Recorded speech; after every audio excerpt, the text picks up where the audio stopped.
You are live? Going live. All right. I'm going to call this meeting of the Lunenburg Conservation Order at 7:01. I am Bob Pease, the chair of the Lunenburg Conservation Commission. I will do a roll call to confirm that all members and our conservation administrator are present and can hear me. When I call your name, please respond. Katie Childs. Present. Todd Dwyer. Here. Carl Luck. Here. Jack Rabbit. Mostly here. Is Ken Jones here yet? Just Wait, signed we're on. going to give He's Ken connecting. Jones another 60 seconds here. He's connecting.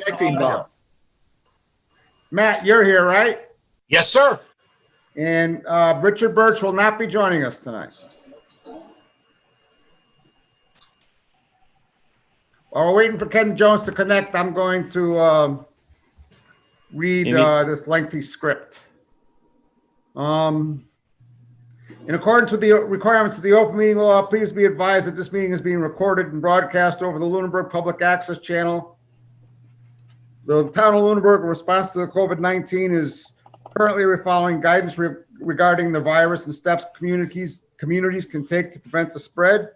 In accordance with the governor's order suspending certain provisions of the open meeting law, all public meetings are being conducted remotely. This meeting will be found on the Lunenburg Access YouTube channel within 24 hours after the meeting. To participate remotely on Zoom, members of the public may use cell phones, tablets, or computers with audio and video capabilities. The Zoom meeting ID is 814-2622-4947. No participant ID is needed. Just press pound when asked. All participants who are not members of the commission or staff will be muted by the chair. Computer and app users may use the raised hand feature to request to speak. To access the raised hand feature, open the participant list by clicking on participants. To raise your hand, click on the button at the bottom of the participant list. The chair will call on you and unmute you. Telephone audio users may dial *9 to request to speak after joining the meeting. Members of the public must give their name and address before they begin speaking. Please direct all comments to the chair. If you have trouble accessing Zoom or have general questions, you can send an email to lcc@lunenburgonline.com during the meeting. Emails containing questions or comments that are to be read aloud at the meeting must be signed with full name, address, and phone number. Please be aware if you're using video, other people will be able to see you as well as hear you. And anything that is broadcast will be recorded forever and exist on the internet. Please be aware the agenda lists all topics which may be discussed at the meeting and those that are reasonably anticipated by the chair. Votes may be taken as a result of these discussions. Not all items listed may in fact be discussed, and other items not listed may also be brought up for discussion to the extent permitted by open meeting law. Each vote taken at this meeting will be conducted by roll call vote. Is there any comment from, first of all, Ken Jones, are you here? And can you hear me? I am here, Mr. Chairman. All right, excellent. So, any comments from the commissioners tonight? Public comment? Any comment from the public? If you wish to have something to say, please raise your hand. Seeing no hands raised, is anyone here from 72 Hemlock?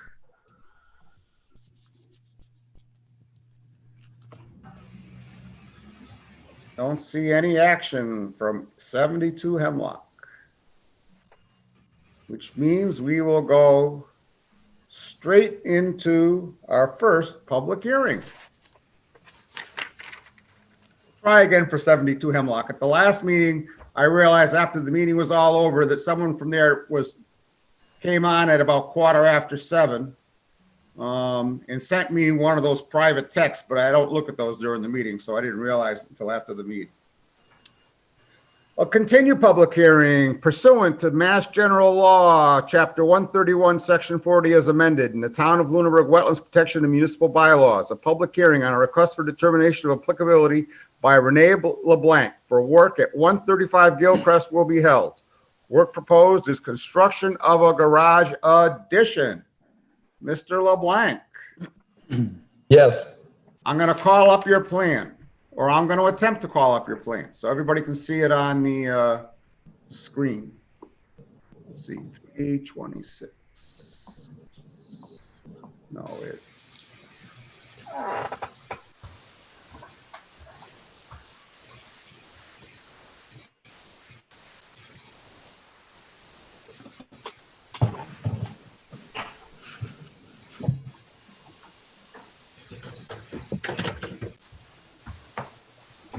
Is this the right? Oh, here, let me share the screen.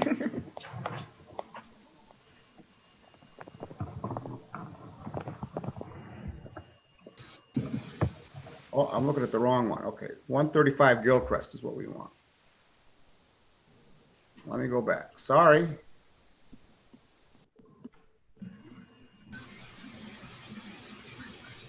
Here we.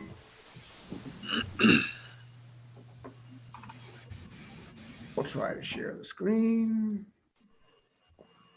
Share the screen.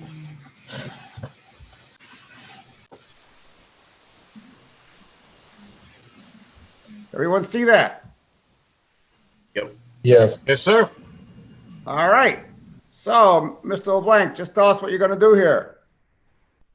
Gonna build a 28 by 32 detached garage. I tried to draw that foundation outline in accurately on the map or on the plot plan. It's going to be 10 feet from that wall that's parallel on the end of the house to the side of the garage. And it's going to be stepped back about 8 feet in the back, further back than the back wall of the house. That's about it. I mean, I'm a licensed electrician, so I'm going to be doing the wiring and stuff after it's built, but I've got a licensed and insured contractor doing all the building, everything else. Are any comments or questions from the commission? Please note that we now have a signed plan that notes that the driveway is as-built. Mr. Chairman, Yes, just a quick question. I noticed it's the buffer zone. Is that the 100-foot buffer zone? So how far in are they? I just can't read it. I'm sorry. How far is the garage from the wetland? looks like about 80 feet. 80 feet or so? Yeah, I think when we went to the site, I just didn't know how far it was going to extend. That's a guess on my part. Anyone else feel free to chime in. So, yeah. Just by chance, there's a 100-foot wetland buffer zone. See that distance marker there? Yeah, And that it line. lands just about dead center in the garage as far as left to right. Yep. And Yeah. the garage is 28 feet wide, so that would be approximately 14 feet into the buffer zone just by rough. Because that is drawn to scale. Yep. Any other comments or questions from commissioners? No. Is there any? I have a question, Mr. Well, Chairman. I'm sorry. I got to open up my participant screen. This is Todd Dwyer. I knew that. Go ahead, Todd. I guess my question on the garage, is this going to be a poured slab or are you going to be excavating a frost wall? Is that for me to answer? Yes, sir. It's a full frost wall. I spoke with the building inspector. I think his name is Case or Casey. Mhm. He informed me that I had no choice. So Okay.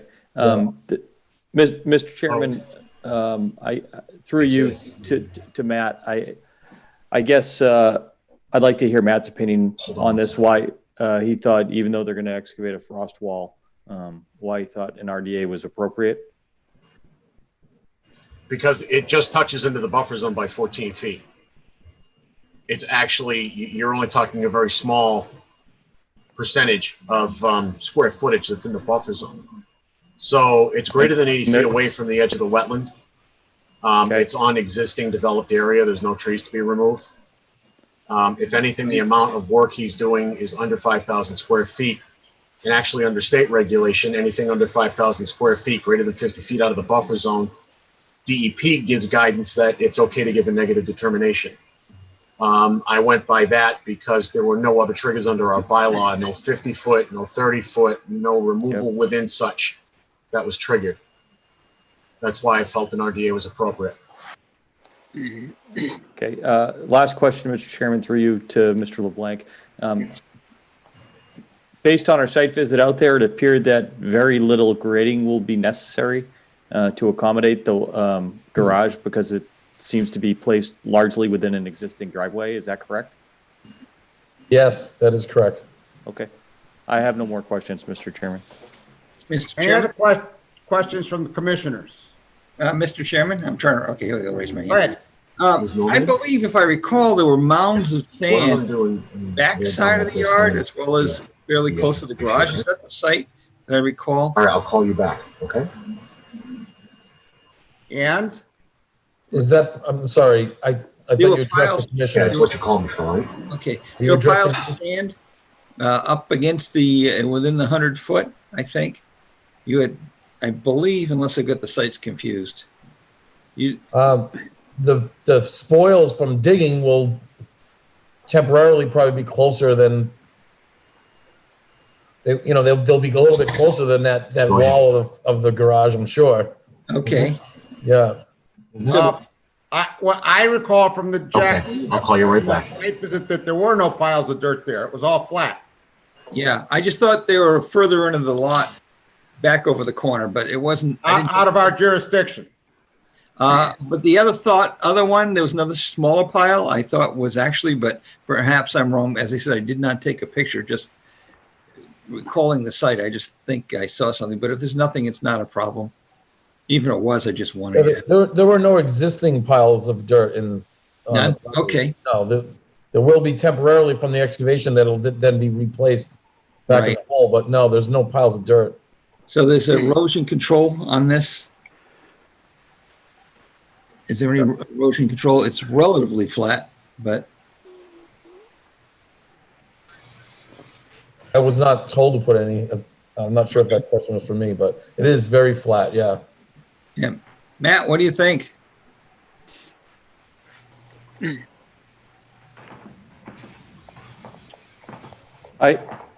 Mr. Chairman, Go ahead.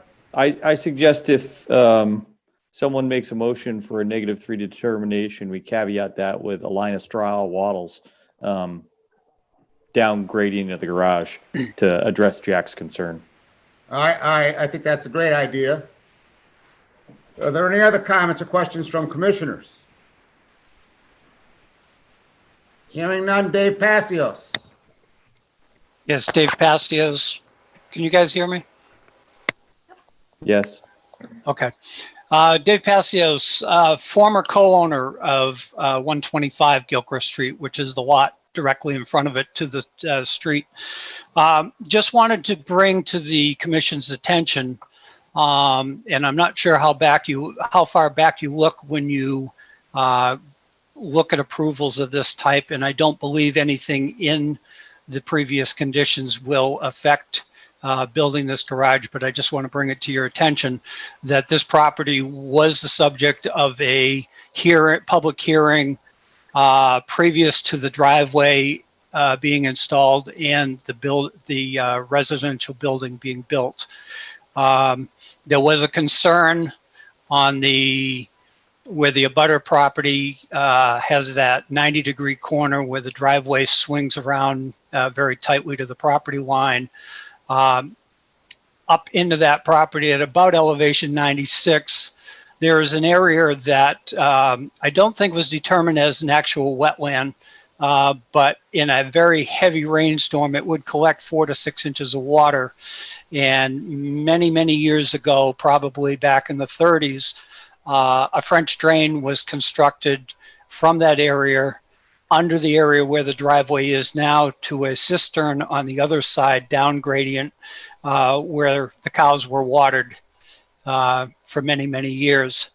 The concern in that hearing was to be sure that the flow of water under that driveway was not disturbed, and I believe a requirement of a pipe to be put in if it was disturbed, it started to create a permanent wetlands. Just want to bring that to your attention. I have no problem. I mean, I don't own the property anymore. As a resident of the town of Lunenburg, I don't see any issues with this construction going forward. Thank you. Are there any other comments from the public? Hearing no other comments, I'm looking for a motion. I would move for a negative determination with the addition of straw wattles placed as erosion control. Do we have a second? Second. Roll call vote. Katie Childs, Aye. Todd Dwyer, Aye. Ken Jones, Aye. Carl Luck, Aye. Jack Rabbit, Aye. and I for myself. Excuse me, Mr. Chairman. Yep. I just wanted to let you know, Jack, when you were calling on me, I had a resident that had called in and wanted the Zoom meeting information so she could dial in by phone. So I was detained giving the resident the info. That's why I didn't answer you right away. No, I assume that, Bob. I mean, Matt, excuse me, That's okay. Long day. I'm Benadryl. On to our next public hearing. A continued public hearing pursuant to Mass General Law, Chapter 131, Section 40, and the Lunenburg Wetlands Bylaw and regulations as listed in Chapter 239. Andrew Leblanc has filed a request for a determination of applicability for addition of wash sand to existing beach at 326 Townsend Harbor Road. There is no sand proposed within a body of water. And I believe, let me find it, we got a new.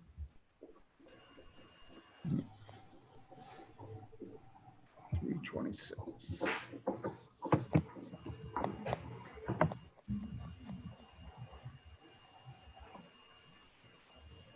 Mr. Pease, can I interrupt for 1 minute? You bet. Who's Do that? I need to continue to participate in this meeting? I'm curious. Is that Mr. LeBlanc? Yes, it is, sir. Oh, you're done. Okay. But if you wanted to sit and watch, Renee, you're fine. Okay. But I would pour a If, drink. if you have other things to do, you're also fine. Okay. All right. Thank you very much, all of you. All right, take All care. right. Have a good night. Thank you. You too. Bye.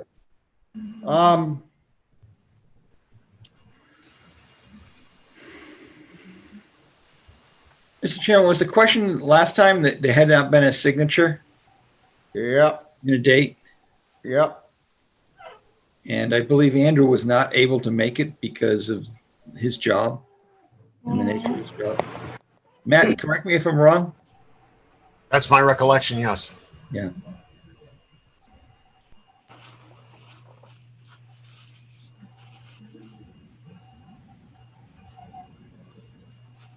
And so here is the thing, here is the amended and adjusted plan, limit of sand, 30-foot no touch zone. Blah, blah, blah. Just to bring to the commission's attention, the dock that's on the drawing, he's filed a separate RDA for the dock. So there's going to be a separate drawing for the dock featuring just the dock. So the dock isn't part of this approval. Are there any questions or comments from the commission? Mr. Chairman. Let me pull up my participant list again so I can see who's got their hand up. Sorry.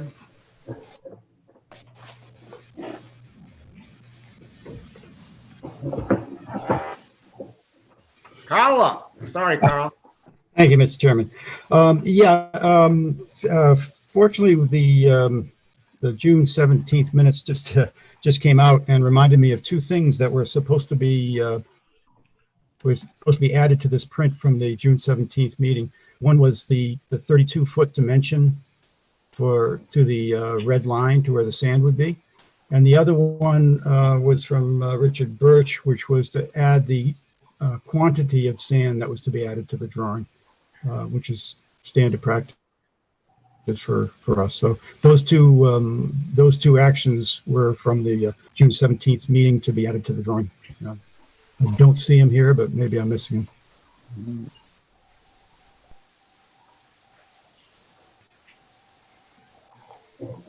Thank you, Mr. Locke. Is there any other comments from commissioners?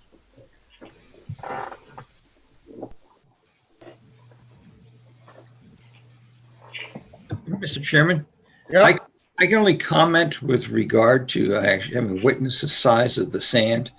And I anticipate that it was no more than 10 yards of sand deposited in that area, maybe 8. Having bought I just, would have said it was less than that. I saw it also. yeah. Are there any other comments or questions from commissioners? No. Are there any questions or comments from the public?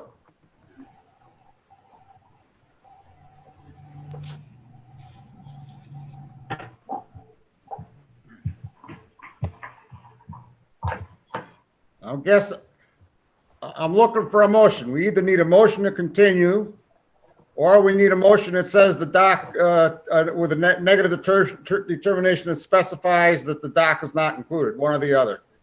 Mr. Chairman, I'd like to move that we continue the hearing until the 32-foot dimension can be added, as well as the quantity of sand, which must be known now because the sand's there, I guess, so it should be easy enough to find that out and put it on the drawing. That was discussed in June 17th. We have a second for Carl's motion. Second. With further discussion. Mr. Chairman, Yep. I think that, we talked about all those things. We asked for the plan to be signed and dated. That happened. To me, that's an administrative thing that can get dealt with after we take a vote on this. So I would not be in favor of Carl's motion to continue. Thank you. Mr. Ken. Chairman, I agree with Mr. Jones. And so do I, but we're going to take a vote now. Katie Child, so we're voting on Carl's motion to continue. Katie Child, Aye. Todd Dwyer, Nay. Ken Jones, No, Carl Luck, Aye. Jack Rabbit. I would say nay, because I think this is, we've got enough data and he's done the things that he needed to do. He saw new lines, but at the same time, I do respect the wishes of the other commissioners. It's just that I think that let's get this one off our plate. It's done, it's there, and I see no real harm. I just want information. So if we could come back and ask Andrew to get us the rest of the information in terms of it, I would move along with it. So I guess I am in support of which way do I want to go? I'm in support of moving ahead and not. Let's just approve the damn thing and get it off. So in either case, Mr. Chairman? yeah, Mr. Chairman? As chairman, I am interpreting your vote as no. that's be a no. Okay, and the chairman also votes no. So now we need a different motion. I'd like to make a motion for a -3 determination with 2 caveats. One, that the dock is no longer included in the application, and 2, that the applicant, prior to the commission signing on the documentation, will come in and work with the agent to address the additional information for the limits of the sand on the drawing. Do we have a second? second. Roll call. And any further discussion? Mr. Chairman, Yes, sir. I might have missed it, and Todd's motion was good. He mentioned adding the dimension, but I don't remember adding the quantity of sand that's added. I'd like to amend my motion to include not only the dimensions of the sand, but the quantity of sand placed. Great. Thank you, Todd. Can you go Second. along with that? Yep, the seconder will go along with that. Thank you. Now we'll do a roll call vote. Katie Childs, Nay. Nay. Todd Dwyer, Aye. Ken Jones, Aye. Carl Luck, Aye. Jack Rabbit, Aye. Bob Pease votes aye. I think it passed. All right, on to our next public hearing. Let's see. Pursuant, this is another continued public hearing. Pursuant to Mass General Law, Chapter 131, Section 40, and Lunenburg Wetlands Bylaw and regulations as listed in Chapter 239, Robert Correa has filed a request for determination of applicability for the modification to an existing retaining wall and spot dressing of the rear yard and the addition of gravel to an existing driveway at 932 Flat Hill Road. First of all, let's get rid of this.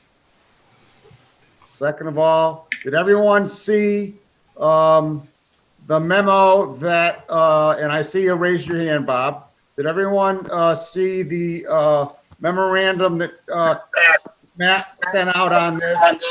Yeah. And did everyone view the pictures that Matt posted on the cloud? Yes. Yes. Yes. Yes. All right, are there any questions from commissioners? Mr. Chairman, Jack? I would like to understand where all the sand came from behind the swing set. It looks relatively fresh. And the other picture that Matt had taken, it looks like someone's been doing some clearing or something, Matt. I don't, there's a big stone and some pictures. And I don't know if that's a cut stump back there or what. I don't know how that plays into the whole thing, but where did the sand come from?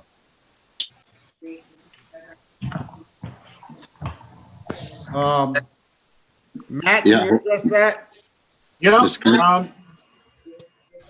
There was some sand on the other side, a pile of loam that Mr. Correa is using for top dressing. As far as any cuts, I don't see anything that was a recent cut. Any cut that was out there looked pretty old. Yeah, Mr. Chairman, if you could pull up the picture with the swing set and a large pile of sand behind it. I'll give it my best. Okay, thank you, sir. Let's see, this is 932 Flat Hill Road. That's not low.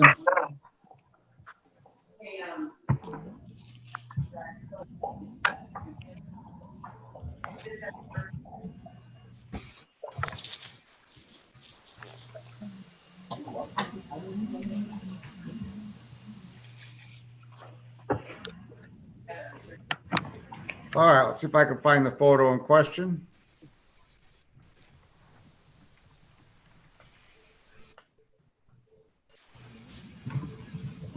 Let me know when I get to it, Jack. Okay, you're getting close, Bob.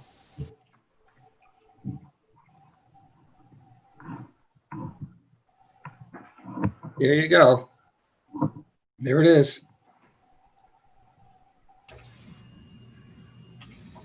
Yeah, that's the loam material that we spoke about on the site walk that he was using for top dressing his lawn.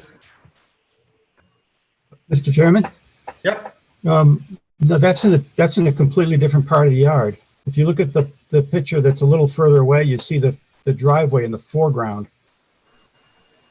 Sorry about my finger. There it is from a distance.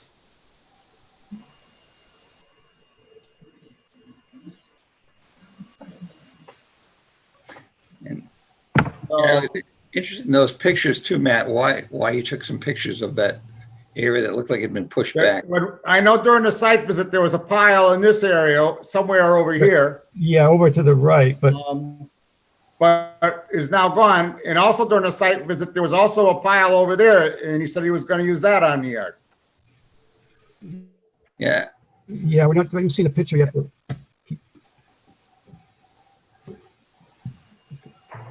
That one, this one. Go back one, Bob. No, Go Mr. back one. Commissioner? This one? No, one more back. Back, right, no, back, one more, right here, this one. So now the driveway is on our, nope, go forward. So it's from basically the same location, but it's looking down the yard a little bit more. Yeah, if you're at the street, this is like the left side of the yard.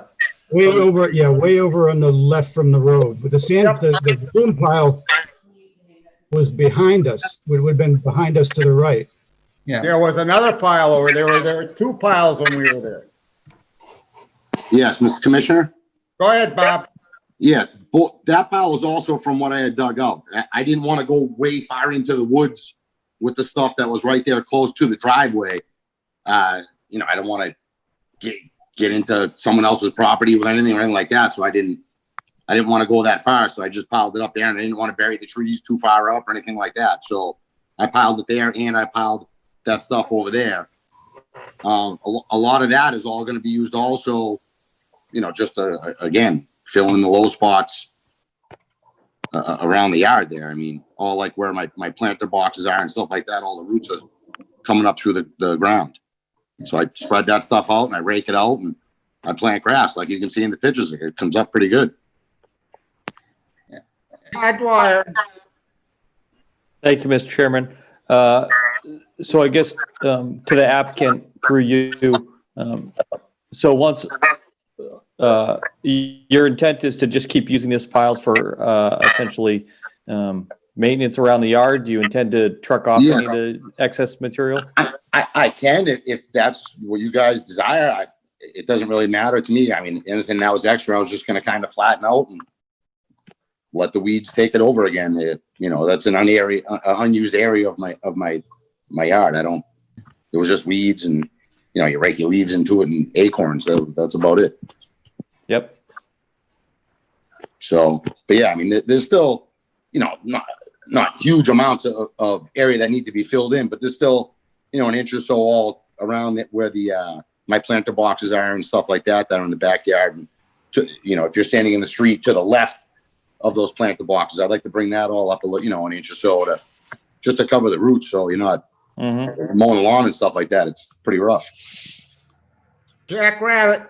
Mr. Chairman, if I might ask, where did this loom come from? This was all what I dug out of the hill where in between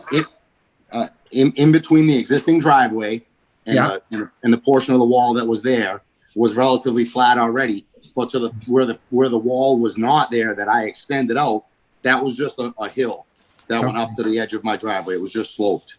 So I dug that slope out, and that's all that is from.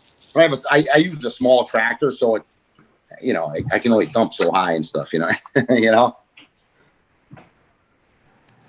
in other words, Jack, it came out of the pulling the wall. Yeah, everything that's there came right from what I was doing, and the majority of it's going to be used. And then, as you can see, I borrowed my friend's dump trailer right there, and anything that I don't use, I'll probably get rid of.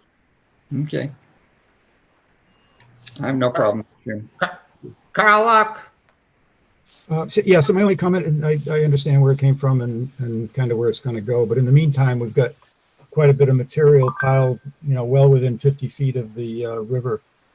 So I would think that some erosion protection should be placed in that area till it's removed. I can definitely put another row of that straw water like I used on the backside of that other one. Behind that? That's an excellent suggestion and should be included in the motion, in my opinion. Mr. Chairman? Yes, Todd. I would also suggest possibly tarping the material to prevent runoff on. Another excellent suggestion. Are there any other questions or comments from commissioners? Are there any other questions or comments from the public?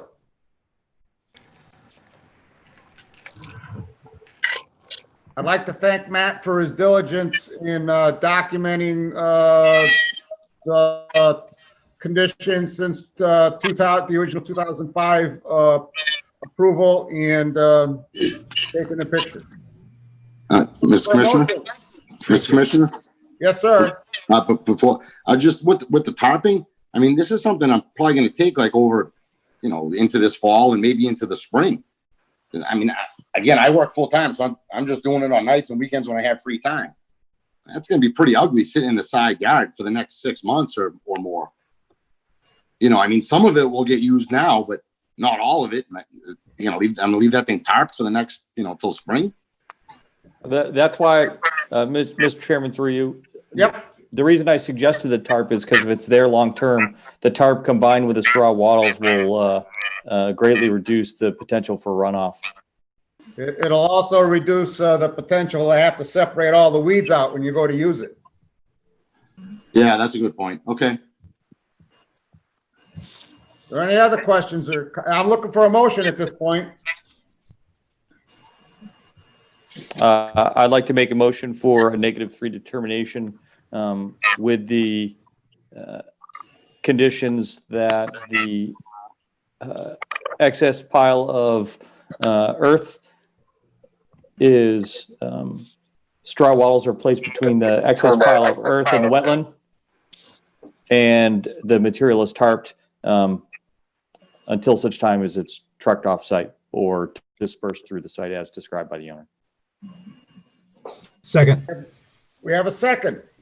Any other further discussion? Roll call vote. Katie Child, Aye. Todd Dwyer, Aye. Ken Jones, Aye. Carl Luck, Aye. Jack Rabbit, Aye. and I also vote aye. Mr. Correa, you're done. Thank you, gentlemen. To Matt, should I just take a couple of pictures and send them to you, Matt, Mr. Morrow? Yeah, that'd be great. So you can see that's done. Okay, I'll try and get that stuff done this weekend. Thank you. Thank you. Thank you. Let's see. Pursuant to Mass General Law, Chapter 131, Section 40 as amended, in the Town of Lunenburg Wetlands Protection and Municipal Bylaw, a public hearing on a request for determination of applicability by Gary Williams for 99 New Roof Street will be held. Work proposed is the restoration for vegetation removal. First of all, let's get rid of this screen.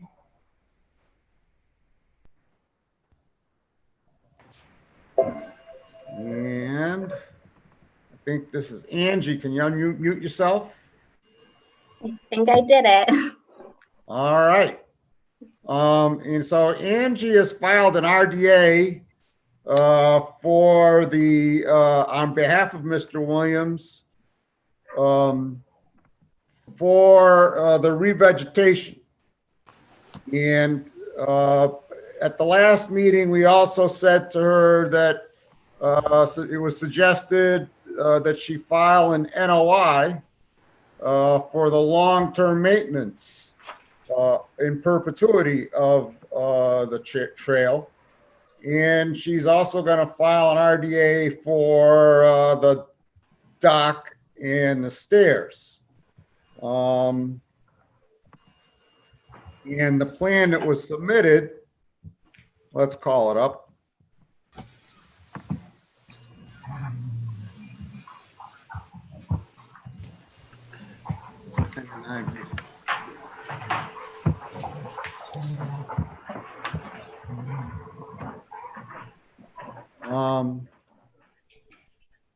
This isn't very dark. Angie, if you protect the PDF like that, I can't rotate it. Oh, let me see. I didn't realize it was protected. Let me see if I can call it up. Well, you can't call it up because now it's on our drive. But this is the plan that was filed, and it really doesn't have a lot of detail.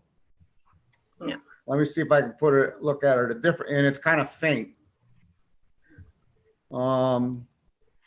About the vegetation protection.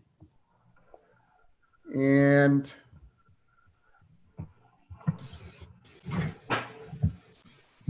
I was wondering, in my role as chair, if it would make more sense, rather than looking at the I know we gave a directive. We had a previous vote where we took and we said, oh, she has to file this RDA by this time and this other RDA by this time. Would it make more sense to take and fold this all into one NOI? Because what we have here tonight, I don't think gives us enough information to, act on the revegetation plan, because it doesn't have much detail about where it is and stuff like that. And so let's start with Carl. Carl, how do you feel about that? Mr. Chair, I think you raise an excellent point.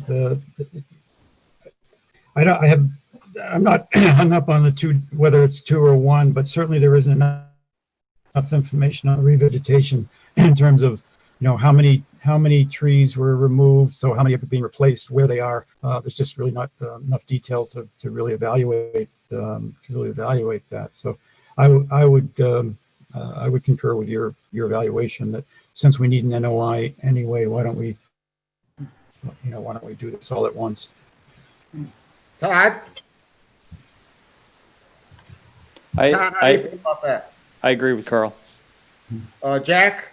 Mr. Chairman, I would like to pick up on Commissioner Luck's comments of last session where he had pointed out that there was actually another area that had been used heavily and there had been extensive erosion in that particular area.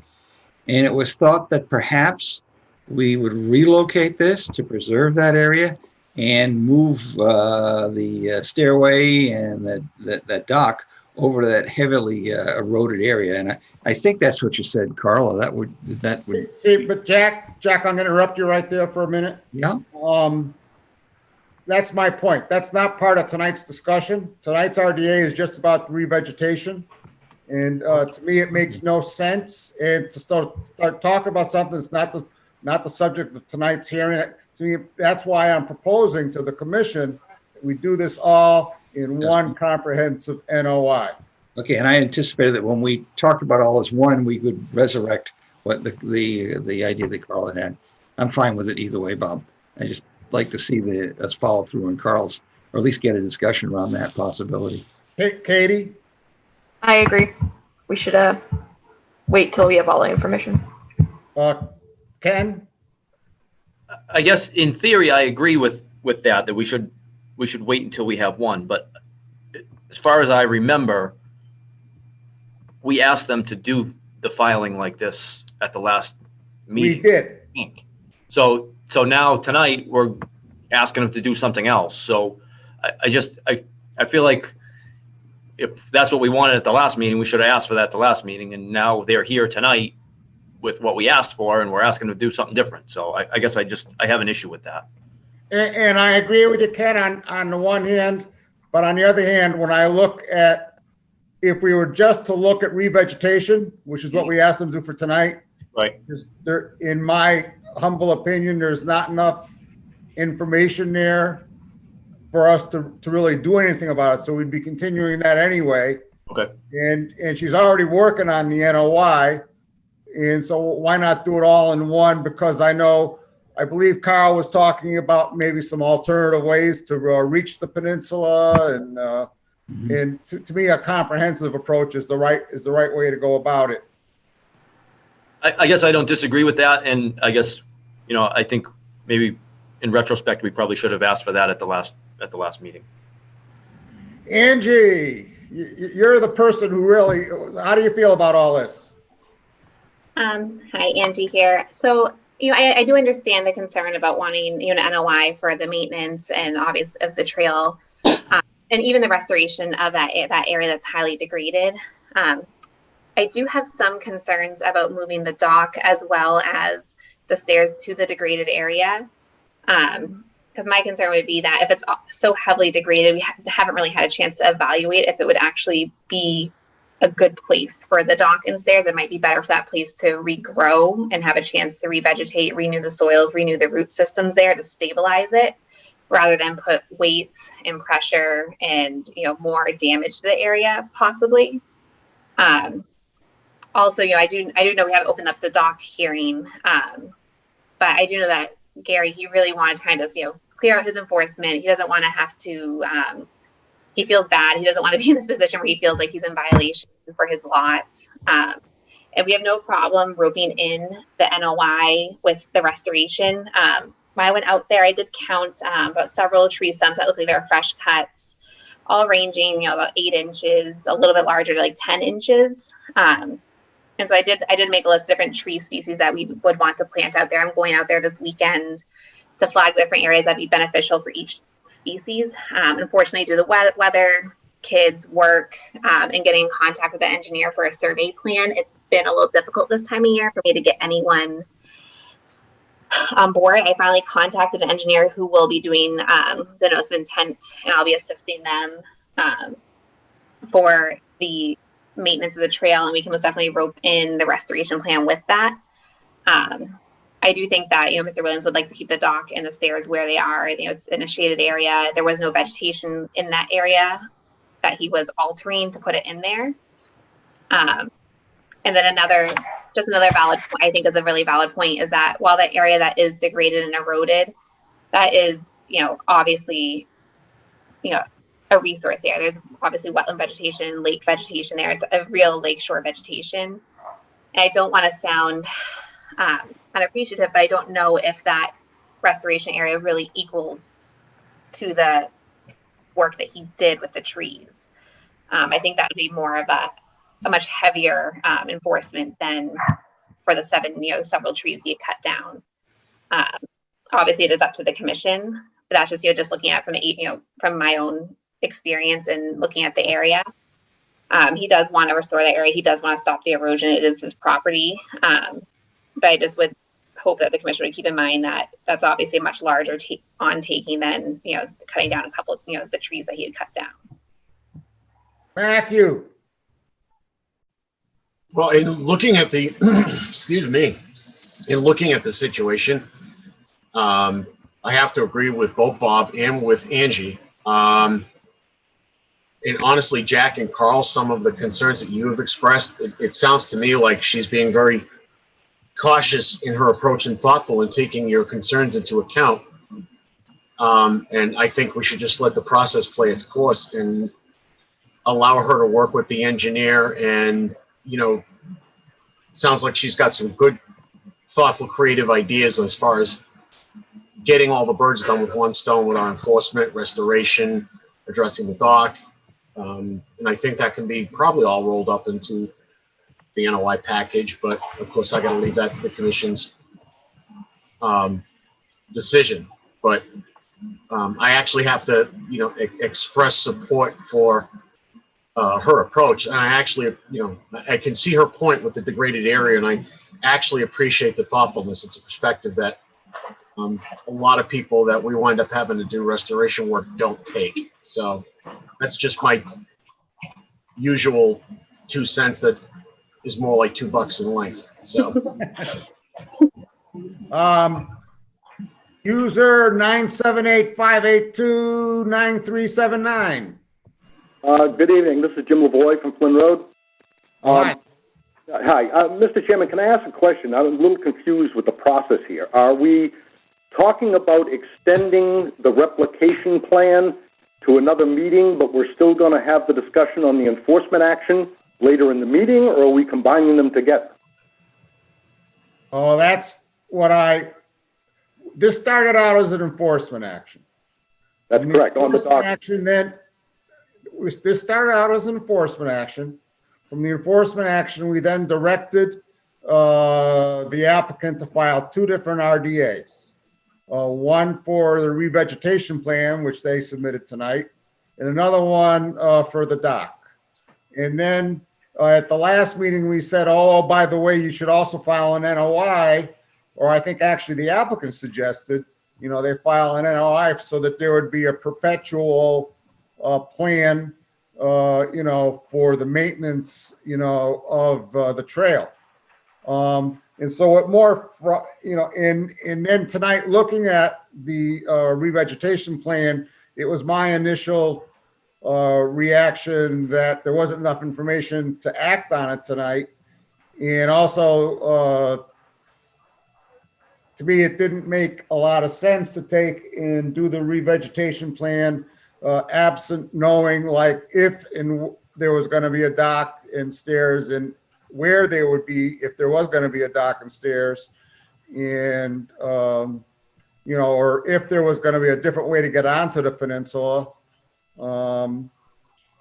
And so to me, it made more sense to take and look at it rather than continuing this RDA, and then the next hearing we'd have 2 RDAs going and then another NOI waiting in the wings. Let's just do it all as one NOI. And I would agree with that, Mr. Chairman, as far as the replication plan is concerned, but it still doesn't answer the question as to whether or not there's going to be discussion tonight under the enforcement action as to whether or not the dock and stairs should be there in the first place. And if there's not going to be discussion of that tonight. There will not be discussion? No, there will not. Well, there was no RDA that I see filed. There's nothing on there that says that an RDA was filed. All there is a listing of the enforcement action. And if you extend the replication plan for another 30 days, that's 30 more days. That brings us up to over 90 days. It's 2 weeks. It's 2 weeks. This all started May 3rd and has gone through numerous meetings. And we're starting to talk like all we have to do is fix the replication plan so that the dock and the stairs can be accessed. And my understanding was the real issue is whether the dock and stairs belongs there in the first place. And that is a real issue, and we have not, the commission has not yet discussed that. Guys, mommy's in a meeting. Shh. And so Todd Dwyer has his, are you through, sir? Or I was gonna call on a commissioner. Well, yeah, I mean, I don't know that I'm through because I still don't feel as I understand what's happening. I mean, if we're talking the replication plan, then to me, replication means bringing it back as close as possible to the original. And if we're going to do that, then the bushes or trees or whatever it is the commission determines is the best course of action for the replication should be done in such a way that ATVs can no longer access the top. They couldn't access it before he cut down the trees, so therefore he has to replicate and bring it back to what it was, which means that ATVs would not be traversing the top of that peninsula or any peninsula on the lake. We should not, I don't believe the commission should be assisting people in bringing ATVs out onto these very sensitive pieces of land. Now, I have a lot of feelings about the dock and the stairs, and that's why I'm asking the question as to I should be bringing those up, or should I keep my mouth shut and talk about it at the right time, which I don't want to. I'll do whatever the commission wants me to do, but if you extend everything, then we're talking another, 2 weeks, 3 weeks, a month before we even get around to discussing the dock and the stairs. And I think the commission has discussed the dock and the stairs on at least 2 meetings, and everything I've heard from the commission was that they were not in favor of it. I know that Commissioner Luck mentioned bringing it down to a different location. I frankly would not be agreeable to that location either, for what it's worth, as a butter. If there's going to be a dock and a stairs, which I really seriously question whether there should ever be a dock and stairs on any piece of land on the lake that doesn't have a house associated with it, by allowing that dock, you're opening up avenues for anyone to put a dock and stairs and anything else they want anywhere on this lake, as long as they control 8 feet, 10 feet, 12 feet of frontage? There's no house associated with this, so there's no security to watch over what happens here? Those are not provisions of the Inland Wetlands Act, sir. I'm sorry? Those are not provisions of the Inland Wetlands Act. This commission bases its decisions on the Inland Wetlands Act, and whether there's a house in the lot or not has nothing to do with our determinations. It means nothing if, in fact, he can't. You're building a set of stairs, which, if I'm not I didn't mistaken, say it means nothing. I said it's not part of this commission's deliberations. not part of your discussion tonight, or not part of your discussion at all. At all. So it doesn't make any difference whether he can get a building permit. The Conservation Commission is going to approve the stairs on a piece of land that he can't get a building permit. The Conservation Commission has not said we're going to approve anything. We are deliberating, and that is a future discussion, and I hear you that you think we should be discussing it now, that you think we should have ordered the person to remove the dock, remove the stairs immediately, because that's what we started out to do, and that you feel we haven't done what we should do. I'm going to call now on. I got 3 commissioners with their hands up. I'm going to call on them. Mr. Chairman, Mr. Chairman, I think it's fair for me to be able to say that I'm not trying to be argumentative. I'm merely trying to understand whether or not I should be discussing the dock or to keep my mouth shut. And if you tell me I should keep my mouth shut, then fine. I will keep my mouth shut. Todd Dwyer. Thank you, Mr. Chairman. I just wanted to remind the caller or let him know if he hadn't had the opportunity to watch the last meeting. The commission made a decision to allow them to keep the stairs and docks while we considered them for an RDA. The RDA for the stairs and dock has not been before us yet, and we'll consider them at that time. The reason, at least for many of us who made that decision, I'll speak for myself, is that having them remove the dock and then come back, or remove the stairs and then come back and put the stairs back, I thought would be more detrimental and to the hillside. So my preference was that they do it once. Not that we're going to keep it, but we don't want them to take them out and then put them back in. That's all I had to say. Thank you, Mr. Chairman. Carl. Is my microphone still open? Mr. Chairman, is my microphone still open? Or?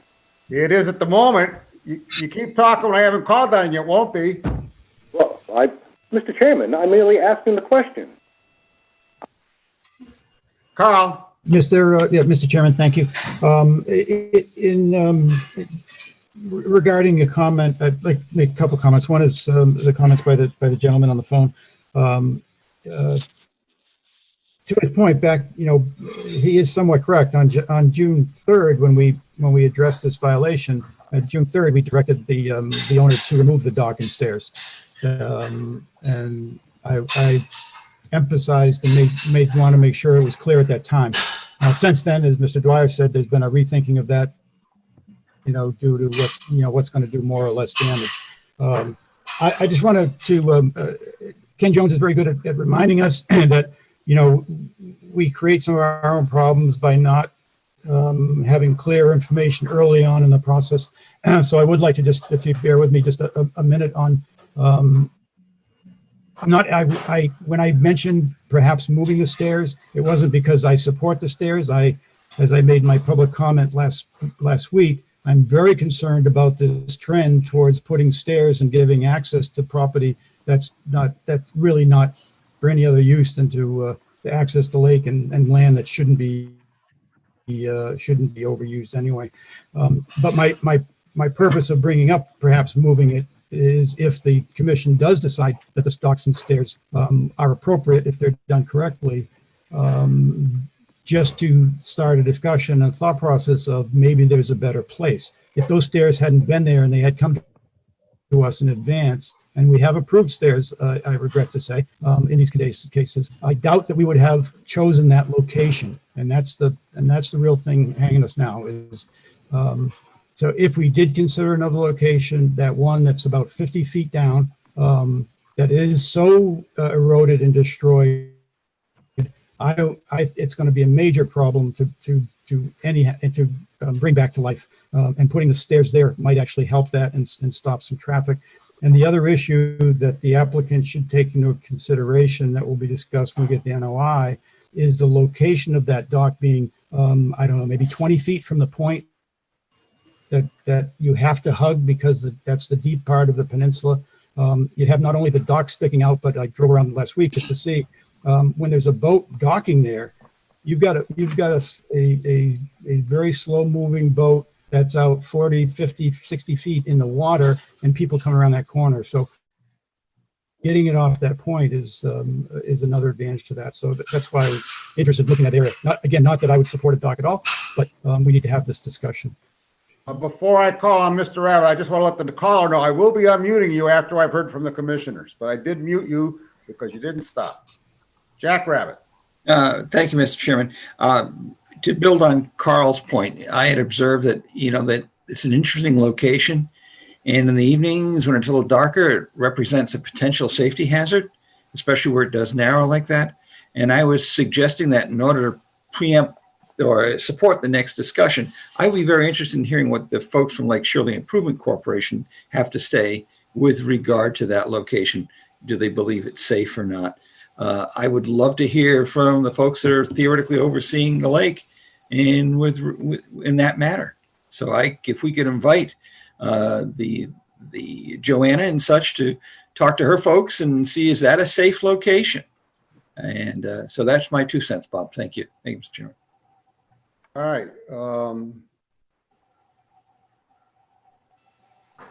Caller. Yes, Mr. Chairman. Go ahead. Thank you for getting back to me. I'm not sure what I feel at this point because I'm still just trying to get an understanding as to when the discussion would be held on the dock. And do I understand correctly? There would be 2 weeks from now. Is that correct? I do not know. Angie, let me ask Angie to unmute herself. Angie, when do you, if we were to go to an NOI approach, an all-encompassing NOI approach, Angie, when do you anticipate filing it? Hi, Angie here. So I just received word back from the engineering firm that would be taking over for the NOI portion of it. It's just a little bit more than I would be able to take on right now between kids, my own commission and work. I'll still be a part of it. I just won't be doing the main work on it. But so I just received confirmation from them today. They're evaluating what I kind of told them what the idea was, and they're going to get back to me on it when they'll be able to do it.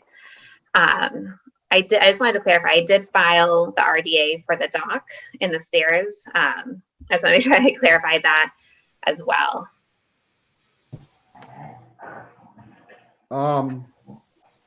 Thank you. So you have filed, because we directed you to file the RDA for the dock and the stairs, and you've done that Yes, I filed both the RDAs at the same time. at the same time.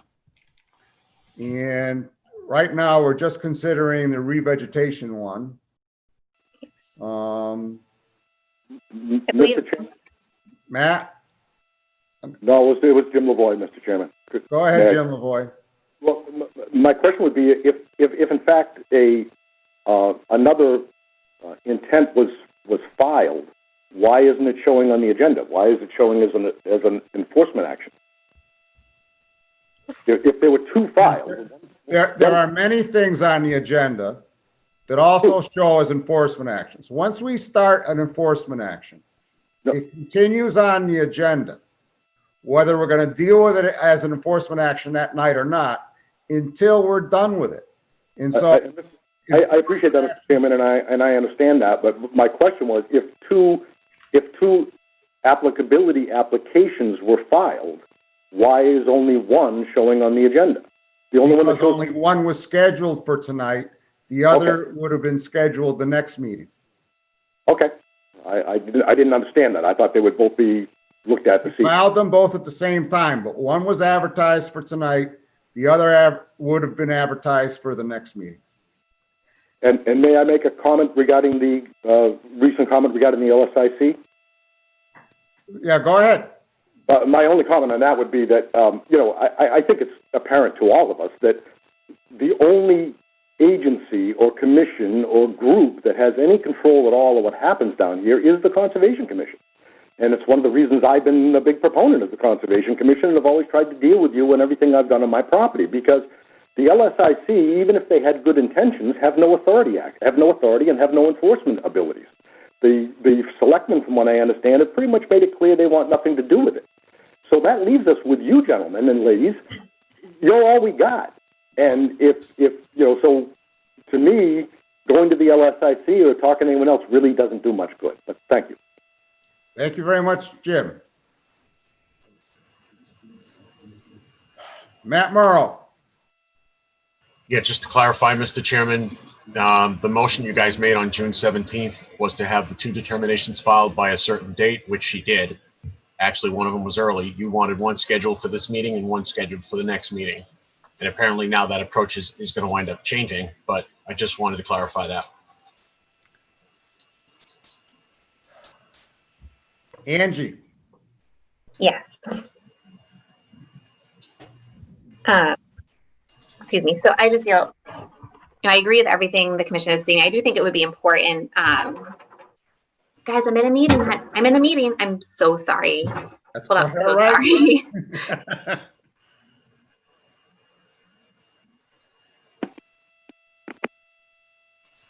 Oh, Angie has muted herself. I apologize. My 4-year-old is trying to break into my locked door. It's bedtime. It's craziness. I do understand. I do think it's important. And, as someone who works with, for a conservation commission myself in a different area, I do think it would be very important to bring in the Lake Association. They know the lake, they manage it, and they may not have the, any authority, the same authority as the Conservation Commission, but they do have valuable input and valuable education. So I wouldn't mind, hearing them out and hopefully being able to address their concerns. As I stated earlier, I have no problem redoing the planting plan on a survey plan. But it is really whatever the commission would like us to do. If they want us to do the planting plan under the notice of intent, that is absolutely fine. We can most definitely do. I can withdraw the RDA and start with the engineering firm. I just don't know what their timeline is. As you all know, this is crazy season for engineering and for commissions as well. So it could be a couple weeks before I get that in. I would hope that it would be sooner, but I can't guarantee anything until I have a I further understand. discussion. Matthew, Just to let the commission know, Joanna Bellotta has been in contact with me about this issue. She wanted the details as to what the issues were. I did inform her. I know she's been at different meetings watching this. I don't know if she's here tonight, but the LSIC is very well aware of what's going on. thank you, Matt. Jim, did you have something else you wanted to say? No, Mr. Chairman, not at this time, not if we're not going to discuss the I'm going to document. lower your hand. I'm sorry? You had your hand up. I lowered it. Oh, I didn't leave it up. It must have been up from before. Okay. Thank you, Mr. Chairman.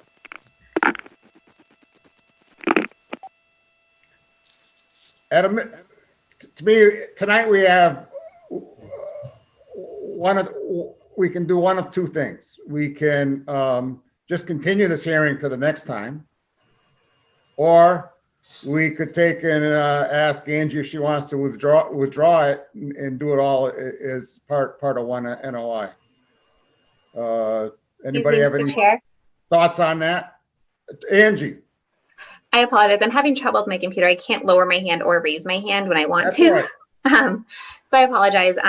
I would say, if the commission wanted to do the tree planting under, a determination, I could have the plan to them, a very basic plan with pictures and possibly the longitude, latitude, and measurements a lot sooner than a surveyed plan, and get the plantings in there faster than I would be able to under the NOI, because we have to go through the whole notice of intent process, and with everything going on with the state and the no intervention letters that I'm still waiting on when I filed for 3 weeks ago. So I just wanted to bring that. I just thought of that concern as well, that we really should be planting in the fall or the spring, ideally just for water, and we are in a drought right now.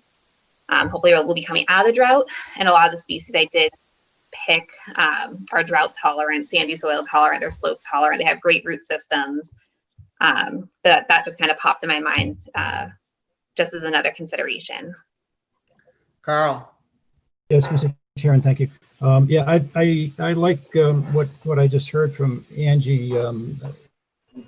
I would support an NOI, but the timeliness, I see an NOI dragging out, unfortunately, just getting it in here, and for all the reasons that Angie said. So I wonder if it would be more expeditious to address the planting as we're doing now, and have some more discussion on that tonight and get that moving. And then when the NOI comes in, incorporate the ongoing maintenance and whatever we want to back to the restoration part of the plan, if that's possible, just so we can get the plantings and restorations going. And I would like, I have here, there's just one thing again to try to expedite the process, because we'll probably get hung up when we get the planting, is it would be good if we could get some meeting of the minds consensus on how many trees of what dimension we feel need to be replaced or whatever, just so we can move the process along. If anyone here has an idea of, because I get a sense of very few trees from Angie. I get from the commissioner too a sense of significantly more than they were thinking. So it'd be nice to to try to tie that down in any approach. Thank you, Mr. Chairman. Thank you, Carl.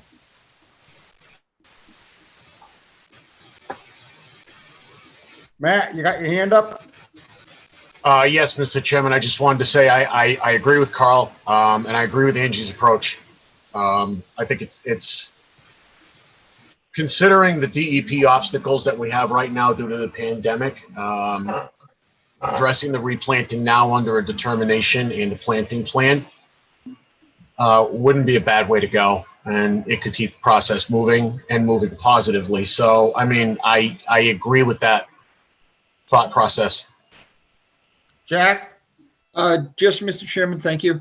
I'm not so sure that dock and stairs are going to stay there. So that would actually affect part of our planting plan.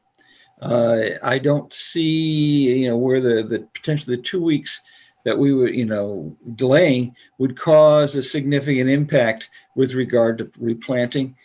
I hate to think we're gonna get locked in because we've already got the planting schedule piece. I usually think we do the buildings and the structures first, and then we worry about the plantings after.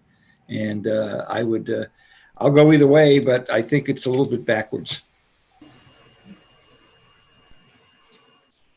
I agree with that, but I'm only one of 6 members tonight.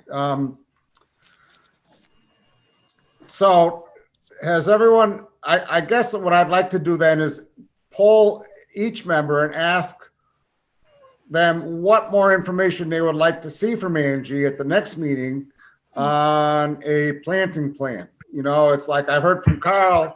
We can start with Carl. It's like basic question would be, you know, like how many trees do we have some kind of agreement, you know, on how many trees were taken down and where they were taken down? Because some of the trees that I took pictures of, I realized afterwards, because, you know, I have that document I created about, you know, major trees that were cut down. Some of those were not in our jurisdiction. You know, they were more than 100 feet from any wetlands.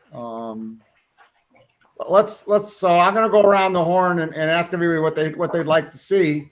And let's start with Carl. Carl, you're up. I am so confused. I wish I would. Thanks, Bob. I usually appreciate being last. You know, I just want to see this process move. And so if we could proceed with the planting, I'm just concerned about the time of year and the time it's going to take us for an NOI. I absolutely, and I appreciate Mr. Abbott's comment, you know, there is an interaction between the two things, and you should have the stairs and location tied down as well. So I'm not sure if we shouldn't stay with the process we defined and you know, get the planting discussed and move forward tonight, continue 2 weeks from that, and then address the dock in 2 weeks, so that we have everything on the table, and NOI can be done in parallel. But I'm afraid if we don't keep moving on this process, we're gonna be in the spring here talking about. So, what information, Carl, would you like to see in a replanting plan? Because I didn't see a lot of information tonight. Yeah, all that stuff we didn't see. I'd like to see what they're going to plant, where they're going to plant it, you know, and in some cases how they're going to plant it. I mean, we've seen, you know, we have a peninsula down here on Sunset Lane where there was a very attractive, and we love the replanting plan on a bank that is maybe a little steeper than what we're talking about, but it didn't survive, and I saw it yesterday. It's eroding like hell. So it's not going to be a simple, you know, plan. So we need to know what, where, and when exactly. And starting out with trying to come to agreement of, you know, what are we replicating here? You know, what's missing? Todd? Mr. Chairman? Yep. Are you done, Carl? Yes, I am. Thank you. Todd? Thank you, Mr. Chairman. The level of detail for the planting plan in terms of you know, replacement for the number of plants, and I'd like to see a level of detail, you know, something similar to the Gogan property on Reservoir Road. That was a very thorough replanting plan. I think something in terms of, you know, defining the number of plants in the locations would be fine, whether they're defined via, you know, lat long lat long coordinates. I'm fine with that.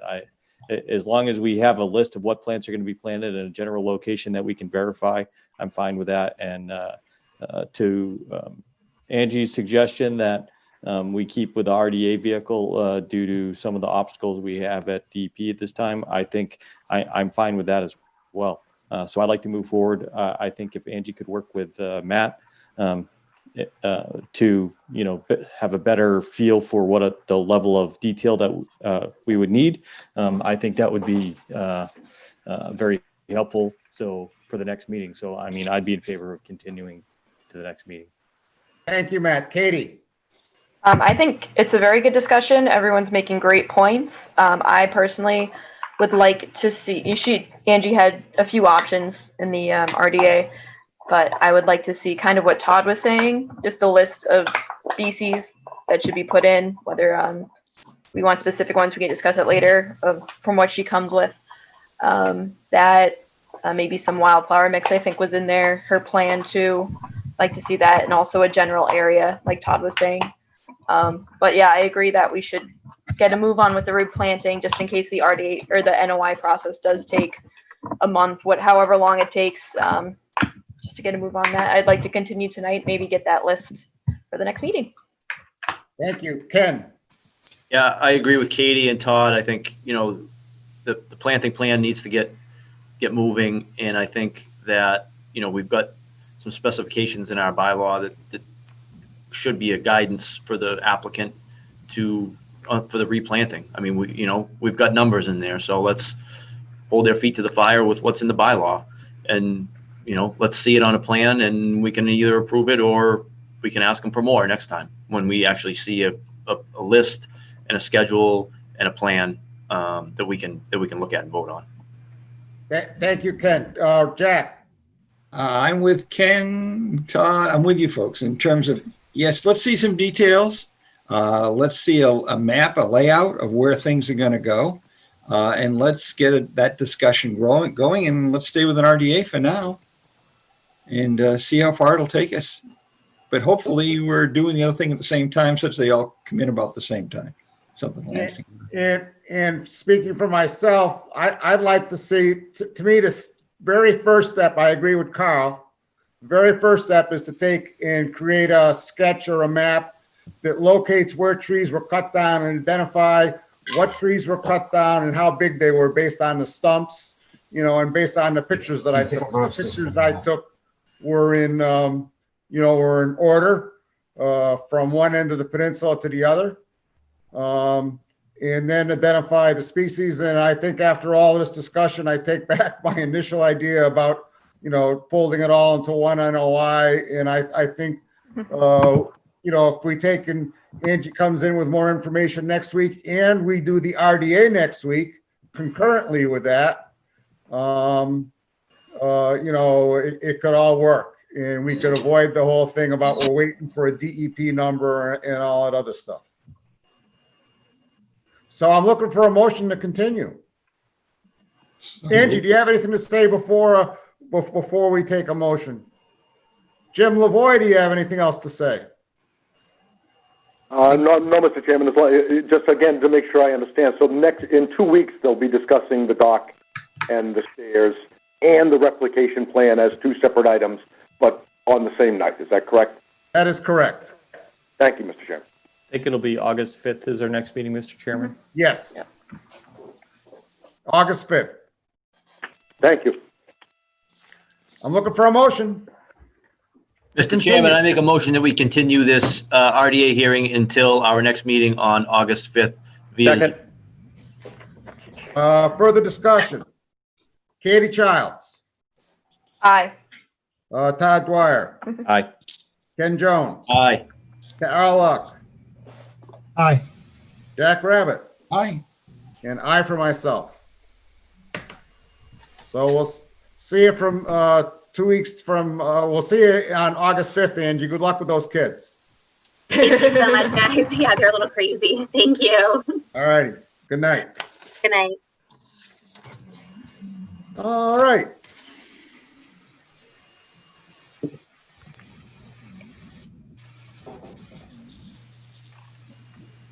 Pursuant to Mass General Law, Chapter 131, Section 40 is amended in the Town of Lunenburg Wetlands and Protections Municipal Bylaw, a public hearing on a request for determination of applicability by Michael Hughes for 131 Reservoir Road will be held. Work proposed is the placement of a shed.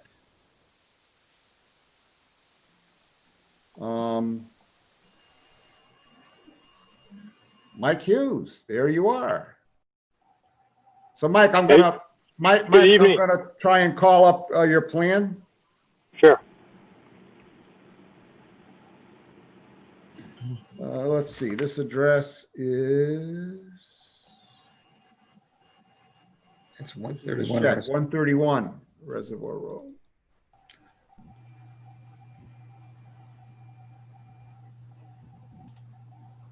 Here we go.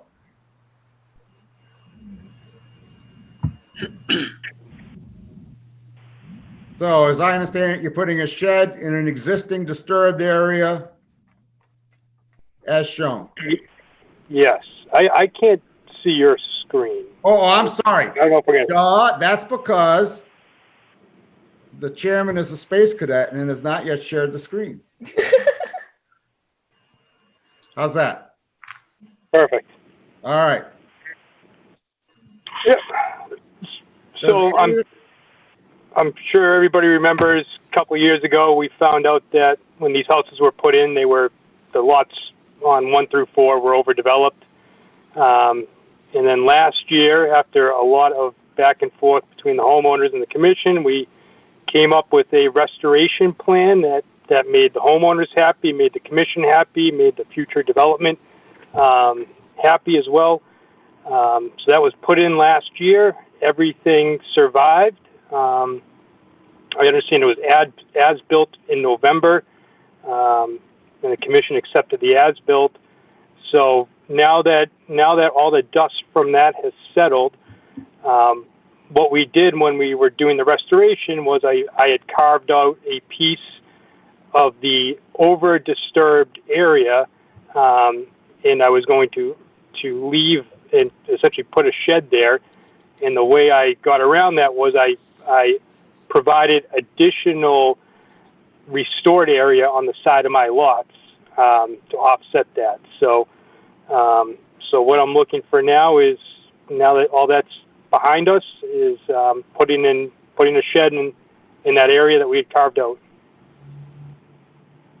Are any questions or comments from commissioners? Let me call up my participant list so I can see hands.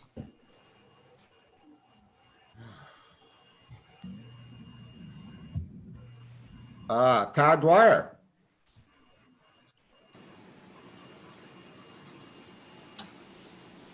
Todd, you got a question or comment? Your hand is up. Oh, I didn't know my hand was up, Mr. Chairman. I'll lower it. I don't have any questions. I think this is a very reasonable application. And thank you, Carl Luck. Yes, Mr. Chairman. Yeah, one of my questions that applies, this will answer 2 of our hearings tonight. I was looking on, not the plan you're showing there, but the as-built that was referred to, where the trade-offs were being made for the restoration. In that drawing, that as-built drawing, there's a sort of a salmon-colored area that's underneath this shed. And I'm looking for confirmation from the calculations that area was moved from the is essentially been compensated for, and essentially should be included in the land that's available for development. I guess I'm stretching here, the developed land as opposed to the restricted land. So I'd like to get confirmation that the I'm going to call it salmon colored, it's kind of pinkish on this multicolored drawing that the shed is sitting on is indeed developable and not included in the calculation for the 10%. I know Brian Marchetti, who was the engineer of record for this restoration, on the call, but you are correct. It was not. That salmon colored area was counted in the disturbed calculations for this area. That colorful sheet has all of the calculations on it, and if you follow all the calculations through, it's pretty clear that that's part of the disturbed area. So there's no new disturbance to the riverfront area proposed. Great. I see Brian's name on the thing here, and he's not muted. I just want to make 100% sure, because it doesn't just apply here; it applies to the next hearing, I think, as well. So, if I could, Mr. Chair, through you, if we could get Mr. Marchetti to confirm that salmon-colored area has now been accounted for in the disturbed area calculation. Which plan are you referring to, Carl? The as-built plan that was provided to us, it was dated, it's in, I think it's in the file, isn't it, Matt? It's in the file? hearing folder for 155. There's a drawing with all of the lots on it. Yeah, so it's in that. Well, there's also a certificate of compliance file with an as-built. In fact, there's updated materials that Brian Marchetti sent this evening.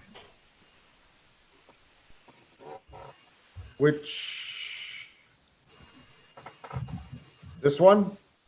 Whoops. Share screen.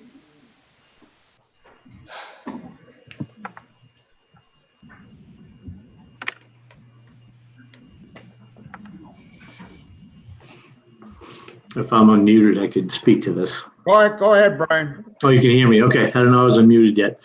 That's because I haven't heard everybody, because it's such a All right. So I just found out today that there was an issue coming up today. So I went back through all the files to try to figure out why there were questions. The as-built that was submitted back in November 2019, I opened up the as-built. I went through every single square inch of what was surveyed, what was accounted for as restored riverfront area. I went back to the plan from, I believe it was earlier in the same year. Let's see, the May 13th, 2019 plan. That was the colorful plan that detailed all the as-built riverfront area, what was overdeveloped, underdeveloped as such.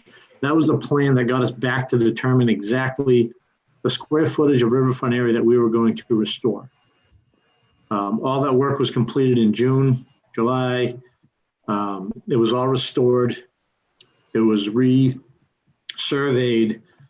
and that's the plan you have in front of you, or the one that was issued in November 2019. So it took me hours to figure out exactly what was the issue here. If you look at Michael Hughes' lot, the plan that you're seeing in front of you right now, there's a 541 square foot mulch area polygon. If you see where he's proposing the shed,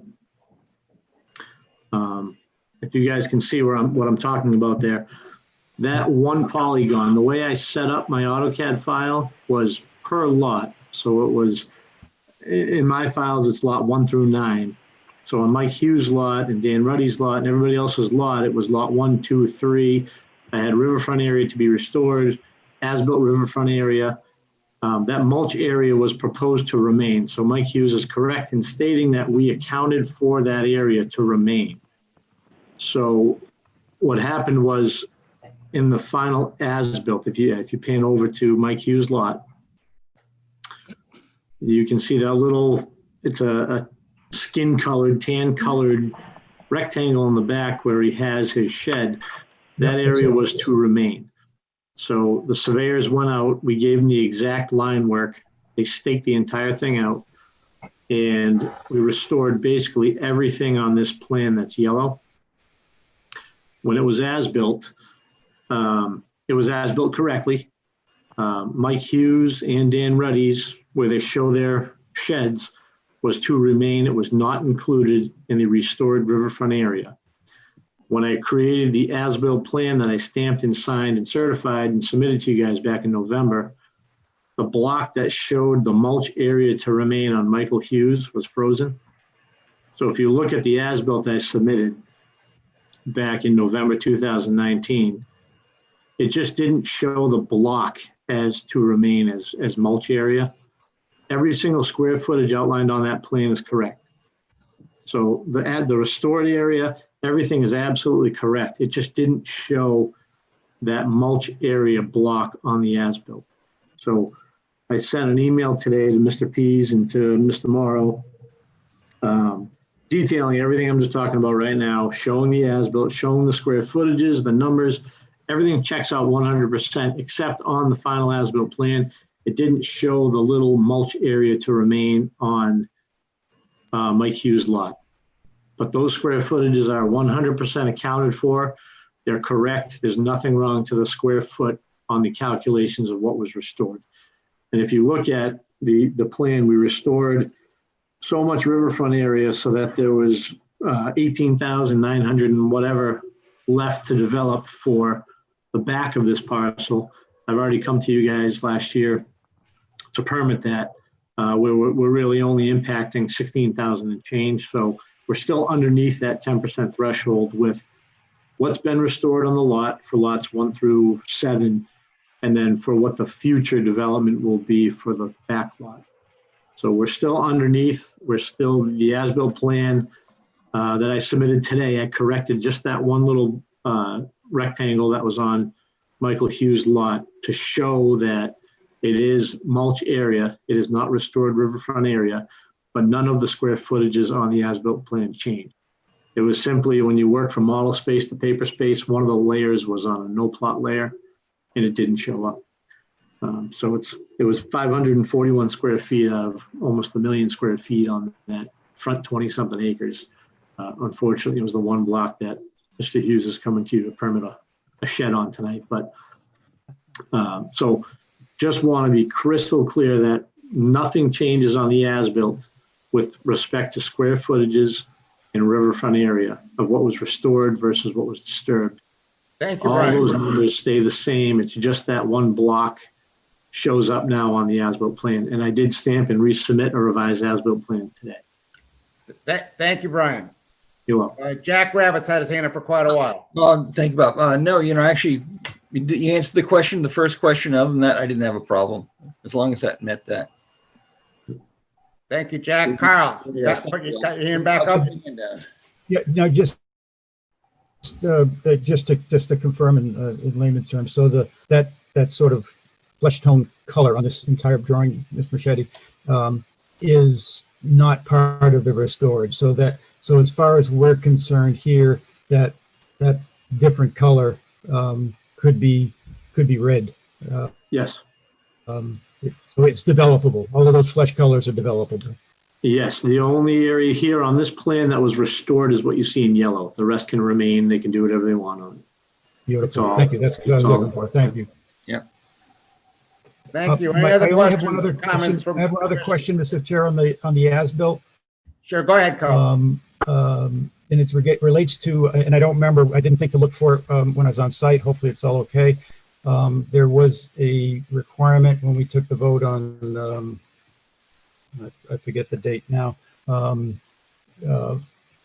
approve the restoration plan, that there would be markers, border markers, 6x6 granite border markers. Are they shown on the as-built, or are they physically there? No. So what happened with that is there was a lot of deliberation over it, but the orders of conditions for lots, I believe, I don't have it exactly crystal clear in my head here. It was 1 through, I believe, 6. Did not have any mention of border markers or no disturb markers in the order of conditions. So on these particular lots, it was not enforced. So the only ones that had anything written in the order, I believe, were lots 7, 8, and 9. Yeah, Mr. Chair, through you, that's absolutely true. We've had that discussion and confirmed that, and Matt confirmed that earlier. But on June 19th of 2019, when we approved the restoration plan, we added that what was approved in that meeting was, the motion I think was made by Ken. The motion was that they would be 6x6 granite, 30-foot distance spacing, no more than 18 inches high or 15 inches high. So the original order of conditions did not include that on these particular lots, but the June 19th vote by the commission to approve the restoration plan included one of the 3 options that was actually proposed by Mr. Hughes at those meetings, and the commission chose this particular option. So I'm looking for those markers.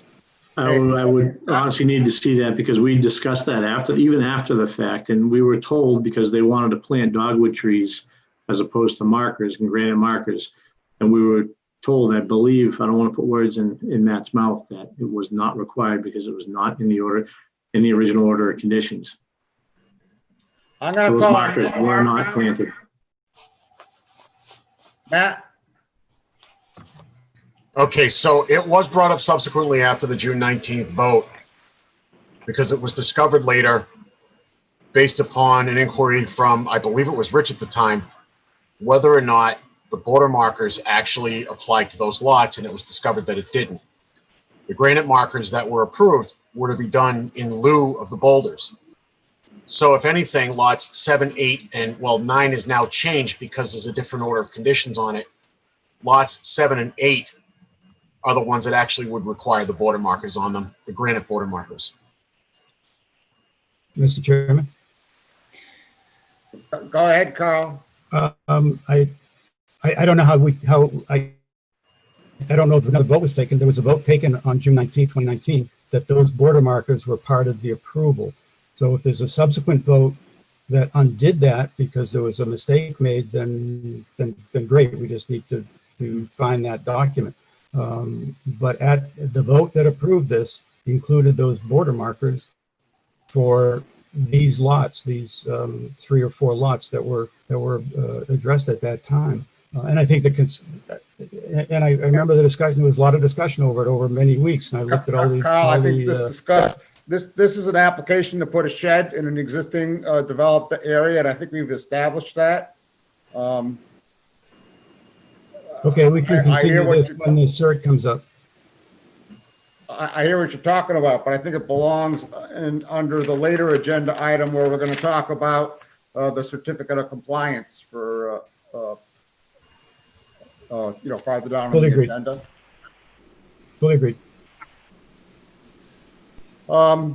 Any other discussion, questions for commission? Any questions or comments from members of the public?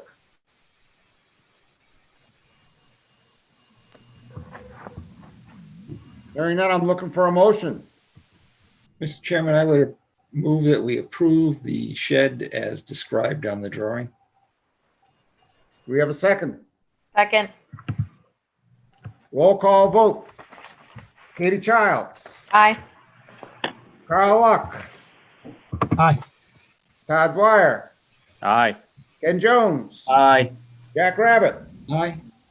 And I also vote aye. Thank you, Mr. Hughes. Thank you, gentlemen. Thank you, Mike. Let's see, Dan Rudy.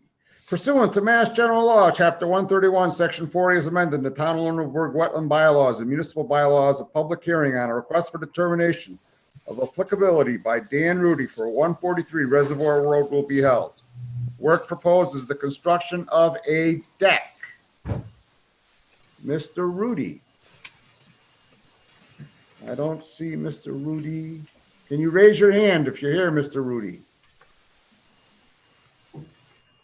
And if not, let's look at his thing in his absence.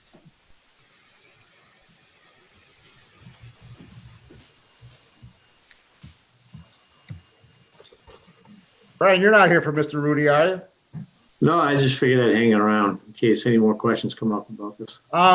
He's raising his hand now, Bob. What? He's raising his hand now. Oh, he is? Okay, Daniel's eye. Aha. Ask to unmute. Daniel, can you unmute yourself? He's live, Bob. Go ahead, Daniel. Daniel Rudy.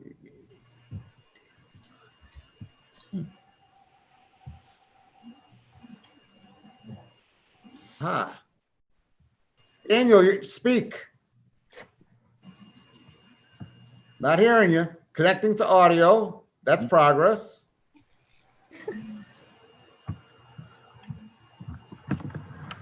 Try speaking again, Daniel.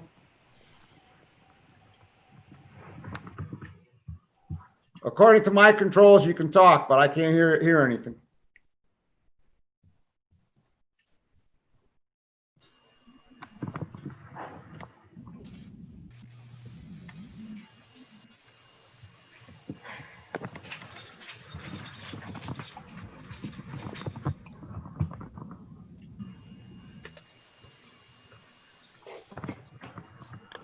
Guys, it's Mike.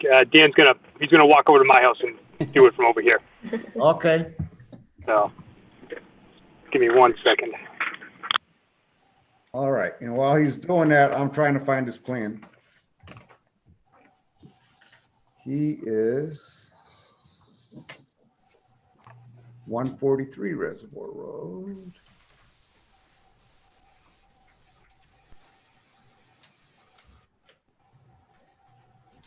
Aha, let's try and share that.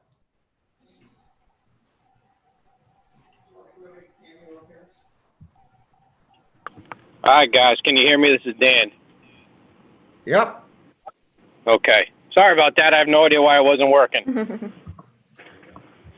So tell us about your deck, Dan. Well, actually, if you look into all the documents I submitted, the main purpose was to shed, getting rid of the mulch that is in that color that was previously disturbed. The shed is just something the deck is something I wanted to do maybe next year, the year after, but since it was in the area, I figured I'd throw it on the plan now to make sure we were all covered. So all my documentation show all three things. And so the three things being the deck, the shed, and what else? If you look right in the back, so this was the area, the salmon color area of the mulch that was previously disturbed but not included in the restoration. And I put the hash marks there and the notes of, right now it's just mulch that is a complete eyesore. It's kind of an unsafe area for the kids. I'm looking to level it off a little bit, fill it in, and then seed it with some grass. Are there any comments or questions from commissioners? Let me find my participant list so I can see who has their hand up.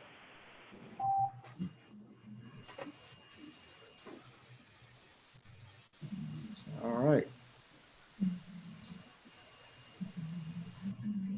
I don't see any comments or questions from commissioners. Do we have any questions or comments? Oh, no, Todd Dwyer.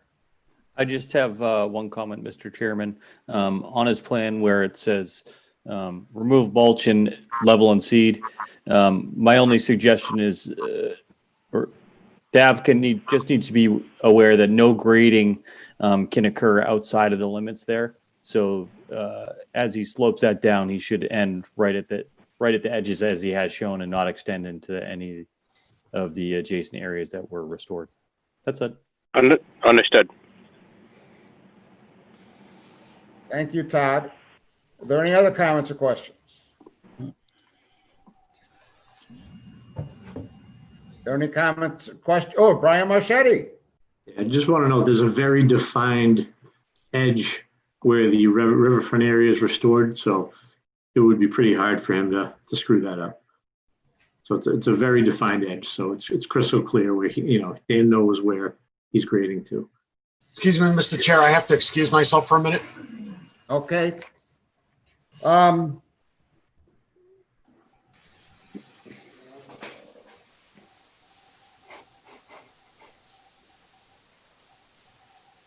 I guess then at this point, I'm looking for a motion.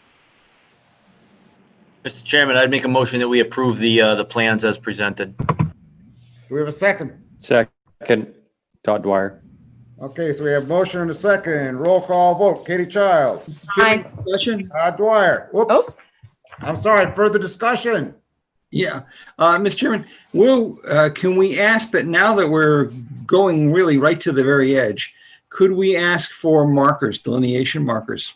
Would it make sense? I believe in the past, what we agreed to was we'd put trees. If they didn't want the granite blocks, I thought they were looking at potentially lining up trees. And I thought that's where we had ended up. But, you're right at the edge now. And what's to keep it from crawling, creeping forward?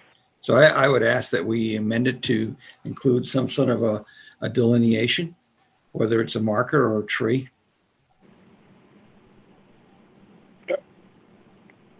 So who made the motion and who seconded it? Now you're willing to consider those? Yeah, I mean, oh, sorry, go ahead. No, I think, we can have some discussion on that. I'm pretty happy with the way that we've got this laid out right now, and I don't think that, moving some of that mulch out of there is going to change anything. So I'm not, at this point, I wouldn't be in favor of changing my motion, but that's my opinion. I agree with Ken. Then we're gonna vote on the motion as made. Katie Childs, Aye. Todd Dwyer, Aye. Ken Jones, Aye. Carl Luck, Aye. Jack Rabbit, Aye. and I also vote aye. Thank you, guys. Thank you. I would note that the next thing on our agenda is a public hearing for a dock, and then we have a public hearing on a notice of intent by Bill Emke. But earlier today, Brian Marchetti advised Matt and I that he had to go to, he was going to have to sign off for a different public hearing in a different town. And so I'm asking if we can take the certificate of completion for the Reservoir Road restoration out of order. Does anyone object to that? No, I was going to suggest that too, Mr. Chairman. So what do I need to call up for that?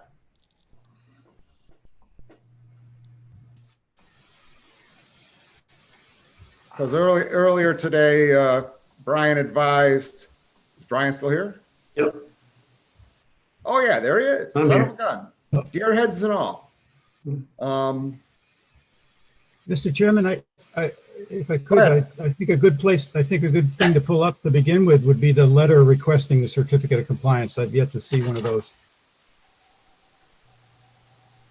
Well, let's see if I can find it.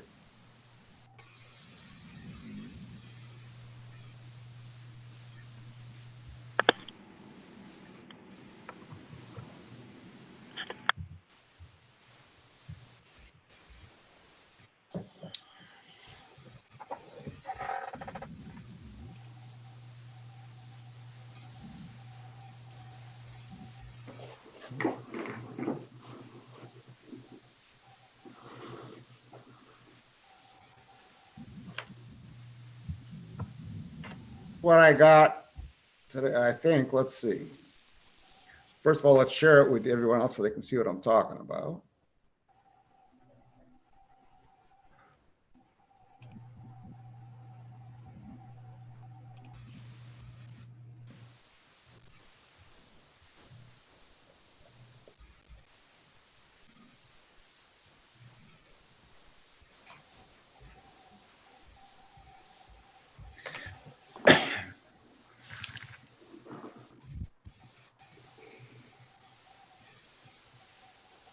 Ryan, is this the right screen that you sent today?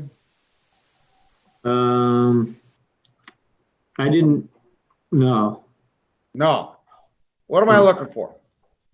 no, I didn't submit the certificate of compliance. I think that was Mike Hughes requested that. I wasn't part of the COC process here. Okay. That's correct. Mr. Chairman, if you look in the 155 Reservoir Restoration As-Built file, there is a letter requesting the certificate of compliance. And what's the name of the file, Ken? It's 155 Reservoir Restoration As-Built. Reservoir. Is it the one from is it in the subfolder of Brian Marchetti or no? Nope, it's in the main folder. There's a letter. It's the second one over. It says 155 Reservoir Lot 4.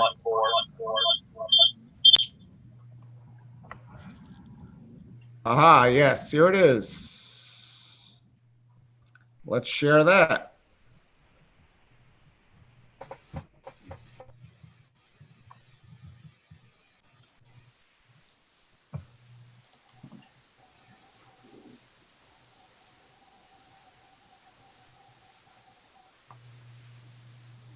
Here's your letter. Yep.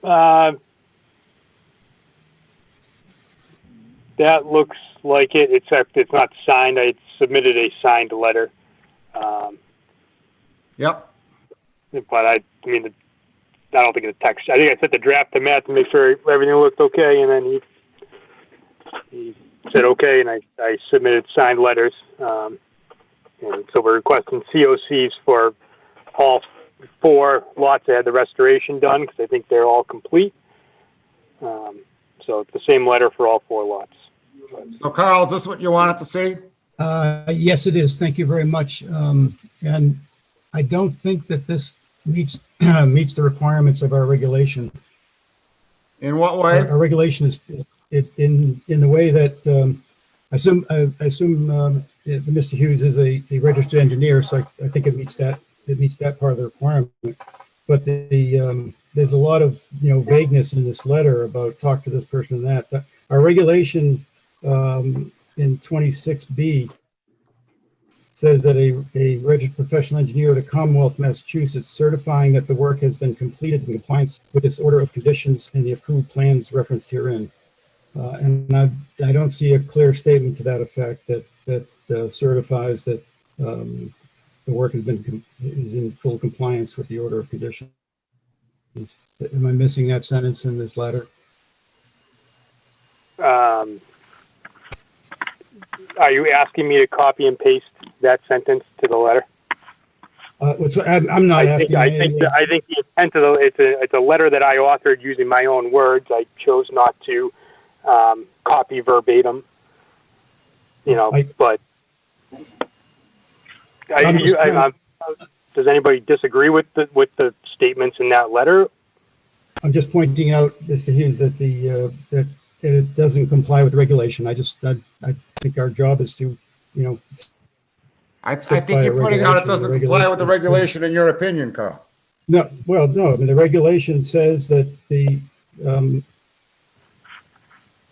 written statement from a registered professional engineer of the Commonwealth of Massachusetts certifying that the work has been completed in compliance with this order of conditions and the approved plans referenced herein.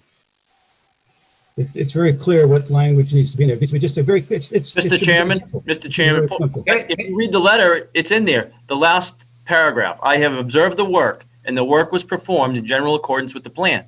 Attached as-built prepared by McCarthy Associates shows the as-built condition of the lot and the plantings or vegetation.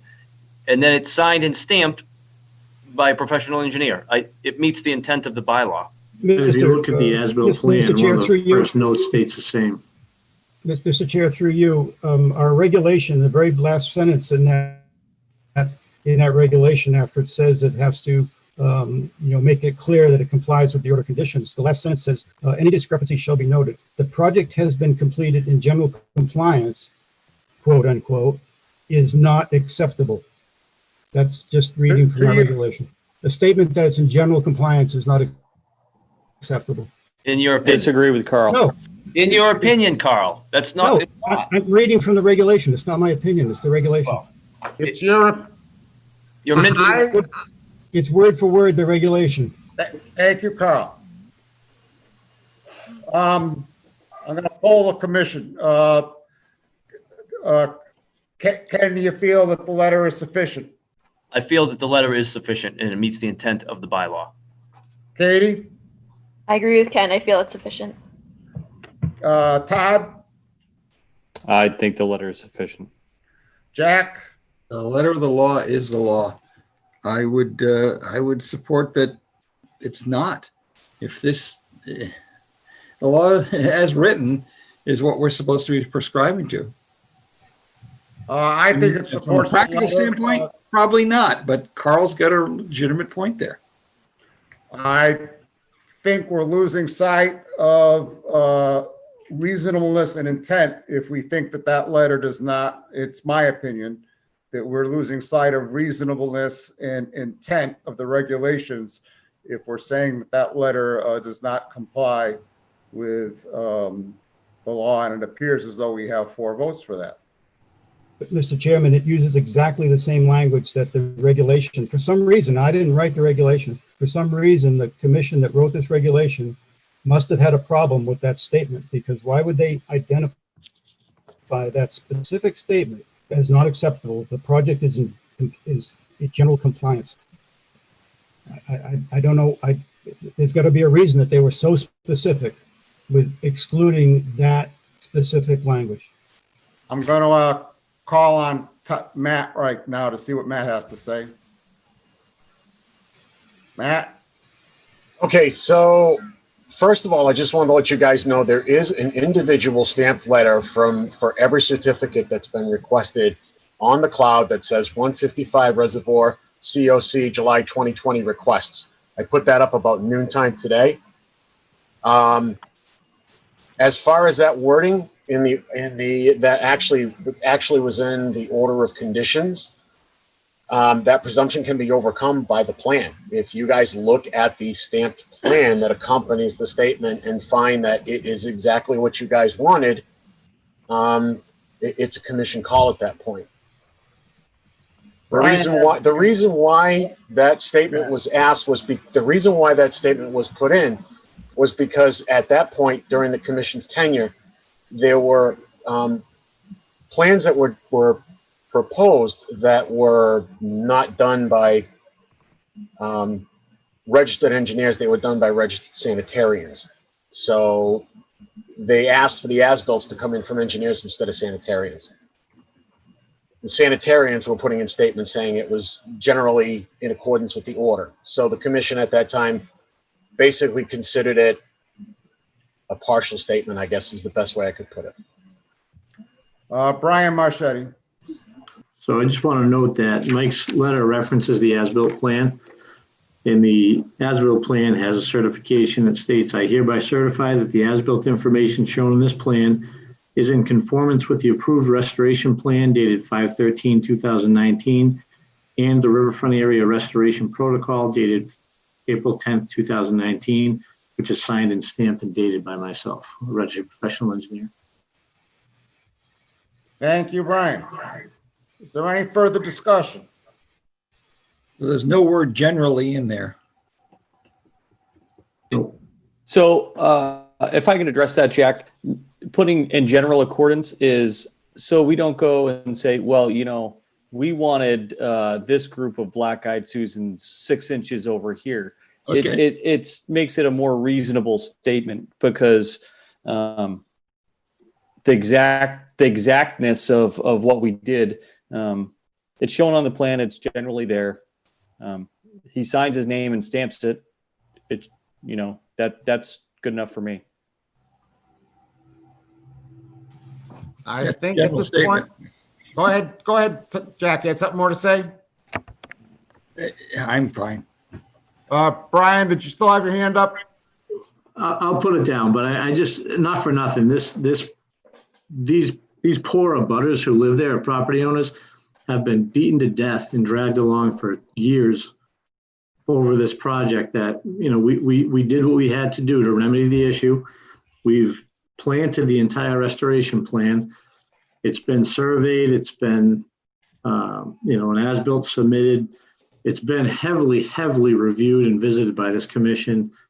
And I just feel like at this point, it's I don't even know the word. It's kind of beyond. We're beating a dead horse here where, we've certified that everything's been there. We planted, almost 200 some odd plants. We've restored a significant amount of area here. And these abutters have done, these landowners have done everything that they had to do to come back to compliance with this, with the commission. And I just want to, just put my 2 cents in that, quibbling over one word is pretty extreme, I think, in this case to deny a COC when we've gone to this extent to satisfy the commission. Thank you, Brian. Matthew? Matthew, do we need 4 different motions here, or can we do it in one motion? Matt Morrow, please unmute yourself. Sorry, I would do it in 4 different motions just to be on the safe side. All right, so I'm looking for a motion. What address, Mr. Chairman, are you looking for this first one? Oh, well, let's do them in the order that they appear on the agenda, which is there in the order in the agenda is 167 Reservoir Road. I would make a motion that we sign an order, a certificate of compliance for 167 Reservoir Road. Second. Any further discussion? Roll call vote. Mr. Chairman, Yes. I'd just like to bring to closure the point I brought up earlier about the demarcation. I think if nothing else for the record, we need to clean up the fact that we have on record a vote that required those granite markers on these lots. And I understand there was some subsequent discussion and agreements, but I think we need to clean that up and clarify that. Otherwise, we're going to have a vote standing that there are markers supposed to be there, and there are no markers there. So how do we clean that up? Was there a subsequent vote or something that we can just that puts it to bed, or do we need to put it to bed now that whether or not there are markers required? In my opinion, if it didn't make it into the order of conditions, it doesn't exist. But that's just my opinion. Was there an order of conditions for the restoration? No, there wasn't. Right. So there was no vehicle to put it in since there was no order of conditions, Mr. Chairman. It was a vote of the commission, and I believe that Mr. Hughes was there that night. But I understand if there was subsequent information and discussion and fact find that made that issue go away, then that's fine. I think we need to just capture that for the record, because right now the only record that I can find, and I haven't looked extensively beyond the 19th of June, is that there should be markers. Matthew, what are your comments on this? You can vote on your motion to allow the certificates without the markers, noting that they are applicable to lots 7 and 8. And at this point, 9 has a separate order of conditions. So it wouldn't be applicable to lot 9 at this point because lot 9 was approved with a wetland crossing and replication. So, Mr. Chairman, I'd like to move that we amend the motion to the effect of what Nat just said, just to put this to bed. Well, but I don't know what lot this is. 167, what lot is 167? Lot 1. And so, Matt, does it apply to lot 1? The demarcation does not apply to lot 1. It only applies to lots 7 and 8 at this point.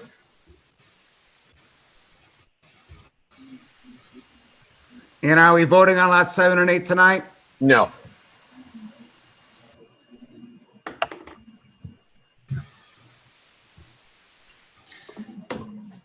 Roll call vote. Katie Childs. Aye. Todd Dwyer. Aye. Ken Jones. Aye. Carl Luck. Aye. Jack Rabbit. Aye. And I also vote aye. I need a motion for 155 Reservoir Road. I would make a motion that we sign an certificate of compliance for 155. Second. Roll call vote. Katie Childs. Aye. Todd Dwyer. Aye. Ken Jones. Aye. Carl Luck. Aye. Jack Rabbit. Aye. And I also vote aye. I need a motion for 143 Reservoir Road Certificate of Completion. I would make a motion that we sign a certificate of compliance for 143 Reservoir Road. Second.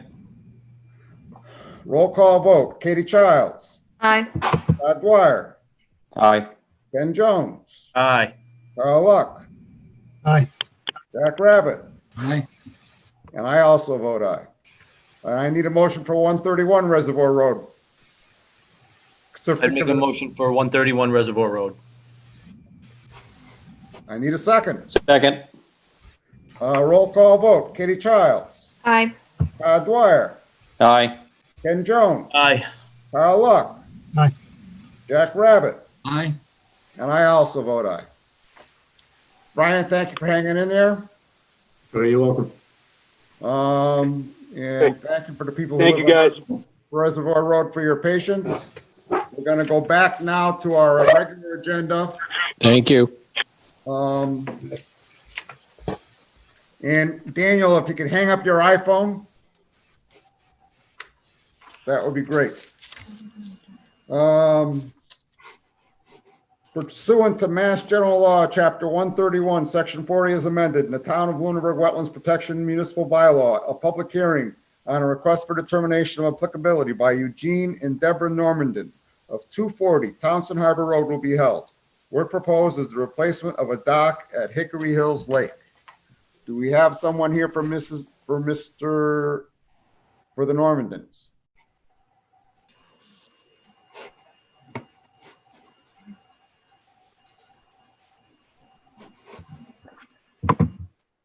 She is there. You know, sometimes people fall asleep on these calls. It's the one with the phone, 978-602-2610. There you go. Normandin? Yes, I'm right here. I can hear you. All right, I'm gonna try and call up your plan and put it on the screen. Okay. I had to put my cell phone on charge. I hate when that happens. There.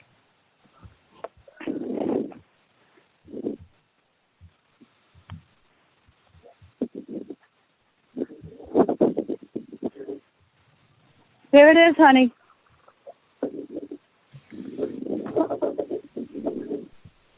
There it is, honey. Where? This is. Where is it, honey? Where? Johnson Harbor. Where is it, honey? Where?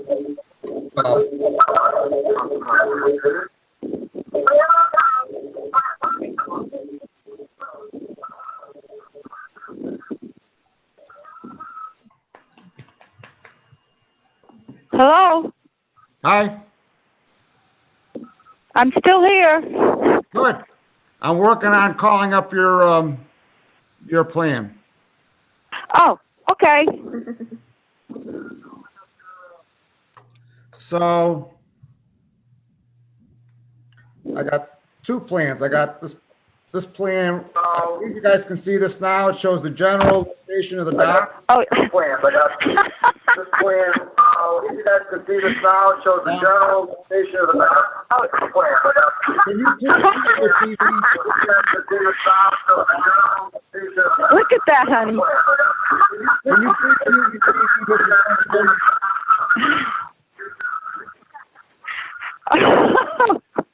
I did it in a hurry. Thank you. I didn't go to art school. This shows the general location of the dock across the street from your house.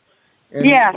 we have this plan that has details that shows what part of the dock was destroyed by the ice and what part. And that big, it was destroyed by this big floating, whatever it was, that somebody tied it to our dock and ripped everything apart. Anyway, go on. And so, are there any questions or comments from commissioners? Mr. Chairman? Yep. Can I simply ask, has the Hickory Hills Lake Association approved this dock? Well, they haven't called me. They had a meeting last week. I should think they would have called me. Yeah. Mr. Chairman, we have a little problem here in that while I don't have any problems with regard to replacement of the dock, where that is essentially is private property, we can approve the general location, but we can't approve the dock itself because or its shape, because essentially that's on the Hickory Hills Lake Association property. Well, but that's Right, true but- of every dock that we approve on Hickory Hills Lake, Jack. This is really no different from any other dock. I Every dock, understand, Mr. Chairman, but it's an activity that's happening on their property. And in every fact, dock at Hickory Hills is happening on Hickory Hills Lake property. Mr. Chairman, and it's not exactly the same shape either.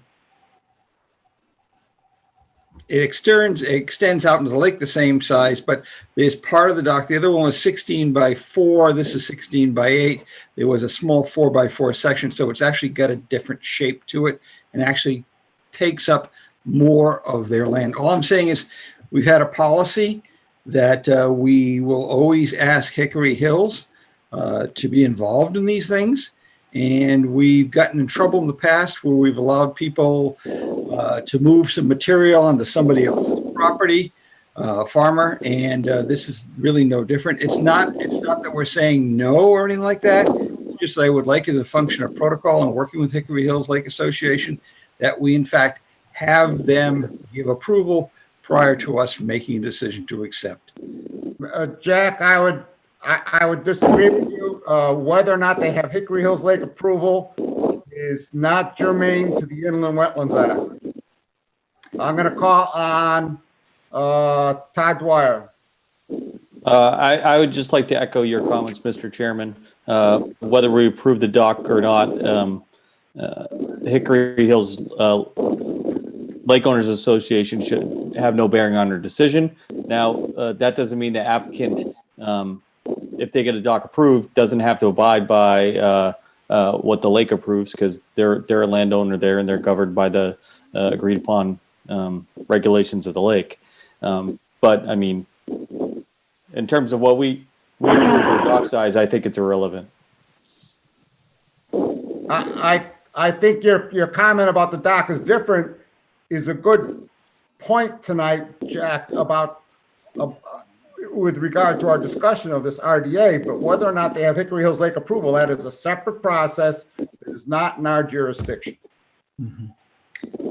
Any other questions or comments from commissioners about this application to replace the stock as shown? And as Jack has pointed out, it is a slightly different shape. The old one was 4x4 and 16x4, and the new one is 16x8.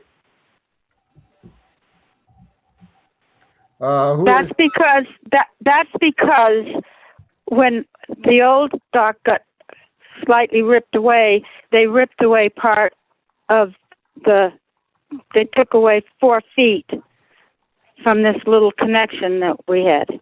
So they had to extend it down 4 more feet to connect on to part of the dock that is still existing. Mr. Norman, I don't have any problem with the dock per se. It's more the protocol in terms of being good neighbor of the association.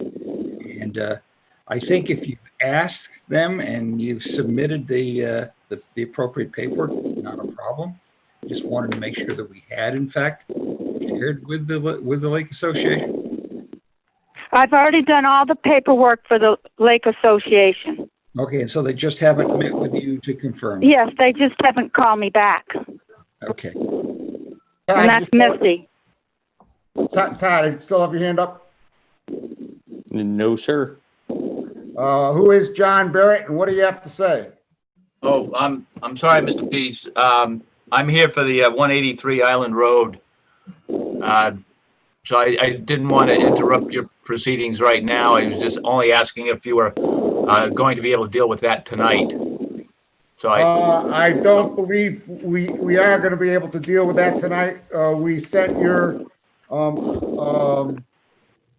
we sent your proposed deed restriction to our town attorney, and we haven't heard back yet. Mr. Chairman, if I may. Go ahead. I was going to bring that up later, but apparently Mr. Barrett decided he was going to jump the gun. I was going to ask if I could bring it up under my report. And I think that's appropriate. We're in the middle of a public hearing. right. I'm sorry to interrupt, and I'll withdraw my question. I was just trying to find out if we were going to be breached at all tonight, or find out after 2 hours of waiting that we won't be reached. So thank you. Okay. Maybe we could take that up immediately after our last public hearing. Any other comments about the stock?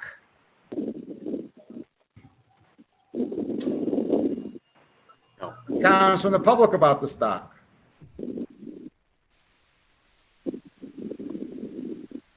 Mr. Chairman? Yes, sir. Mr. Gordon, I would like to point out, and it's not this actual reconstruction occurred before and is basically completed prior to them coming to us.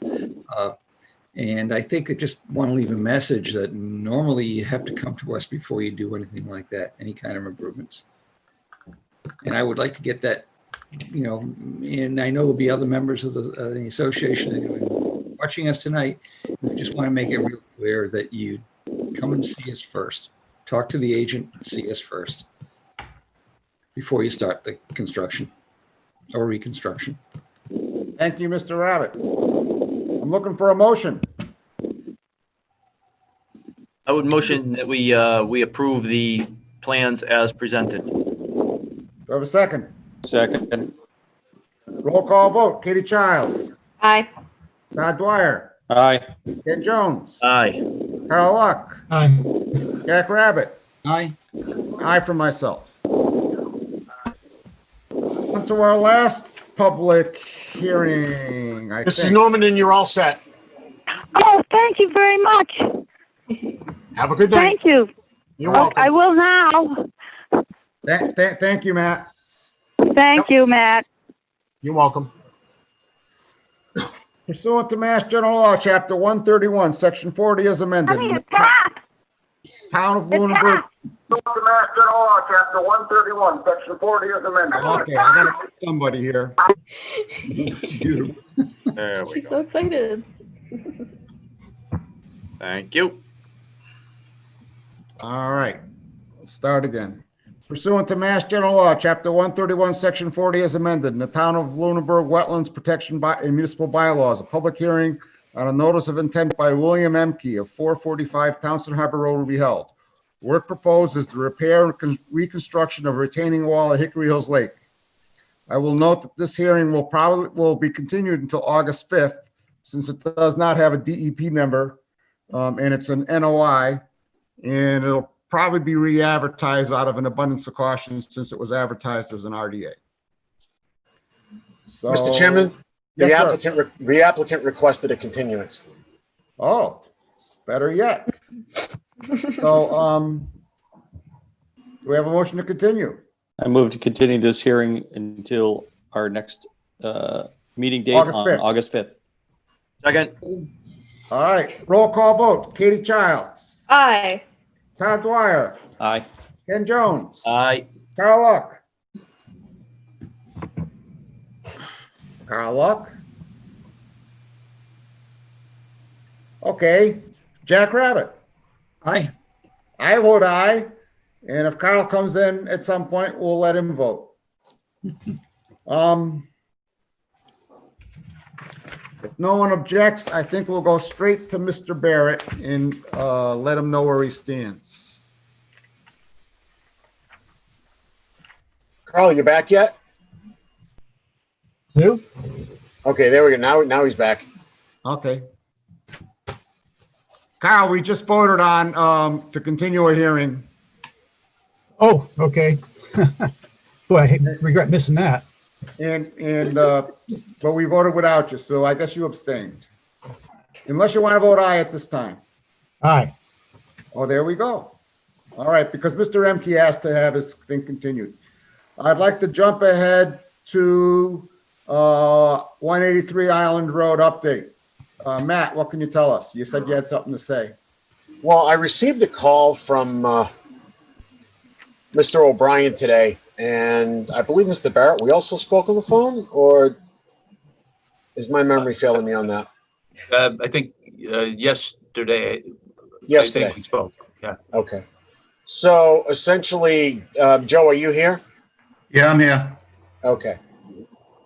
Joe is the one that's just labeled generic user. Okay. On your screens. Apparently, Mr. O'Brien wants to know, while we're still waiting for the deed restriction, if he can at least get his planting started. I thought we had decided that. Well, my recollection was the last we left off, we were waiting until we heard back from town council. Joe, I don't know if you wanted to chime in. Yeah, that's kind of the way I remember it. I know we wanted to get rolling on it, but there's so much of it going on back and forth, Matt, to be quite honest with you. I don't really recall whether we were going to get started or not. I thought we were just waiting to get this finalized in case we did have to move the wall if the language wasn't what you approved. We would go ahead and move the wall, I think, and that way there we wouldn't have to screw up any planting if we were near that area. My recollection, and wide open to correction, was that we told them that that we were not considering making him move the wall, that we were trying to take and enforce that everything within 50 feet would be left in its natural state, except for any work that was already permitted. And I thought I remember we had a discussion and Jack was saying, well, can we allow him to mow it, kind of thing. And I thought we said that he could go ahead and start his plantings. Carl, you raised your hand. What do you have to say? Yeah, Mr. Chairman, I agree. That's my understanding as well, that we all felt pretty good about the direction and just needed that deed in place. So there was little risk of moving the wall. So the plantings could go forward. But I did have one, when I looked at the restriction, there was one word in there that bothered me, and it said, what you just said about, the restriction and its intent. I agree with Bob. In the wording of the document, it says no grading. And grading is a very specific word, and I think we really mean no alterations. And Carl, in my view, the deed restriction as written is inadequate. It needs to be changed, and we're nowhere near done with the deed restriction yet. I first wanted to hear back from the town council, and then I wanted to have a discussion of the entire commission about the exact, about the structure and approach of the deed restriction, and then I wanted to have a discussion among the entire board, about the exact wording, about what did it say and did it meet what he wanted to do, and that was the approach I was hoping to take with that, Carl. Great. I thank you for clarifying that, Bob, because that was my concern. I didn't know the process, and I was afraid it was going to come back and council would say, okay, it's done. So thank you very much. No, not at all. Not at all. It's like, because I have no idea what a deed restriction looks like, and I think we should hear from our lawyer before we do another thing. Thank you. Does anyone else have a different memory other than Kyle and myself that the general direction was that, he could proceed with the plantings? I saw Jack. Mr. Chairman, just with regard to the wall, I don't think we'd ever really come to a conclusion whether or not we were asking it to be moved. We knew we weren't worried that if it was 48 and a half feet versus 50, but I don't think we nailed that down. I don't recall nailing it down. I know we hadn't nailed it down, but I don't also ever recall us discussing that we were going to make a move it. Right. Todd, what was your, Todd, I'm going to call on Todd to see what he has to say. What his memory is.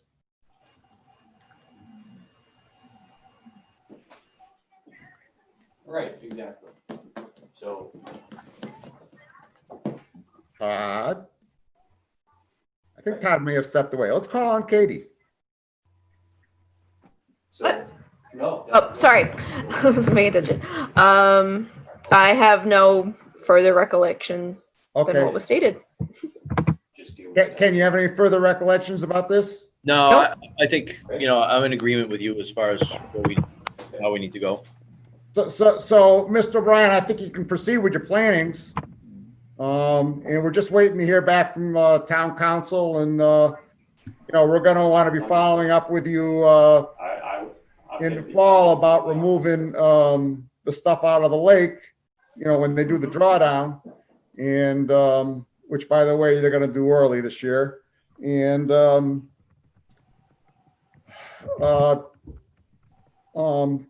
and we'll be getting back to you when we've heard from our lawyer and the commission's had a discussion about the exact wording of the deed restriction. Well, may I touch on the Sure, go ahead.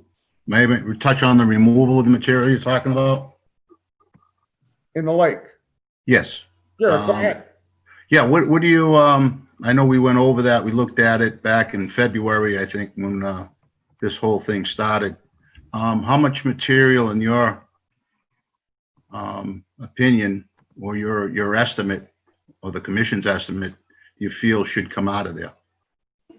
I think it's premature to discuss that. We'll have to see what it looks like when the lake comes down.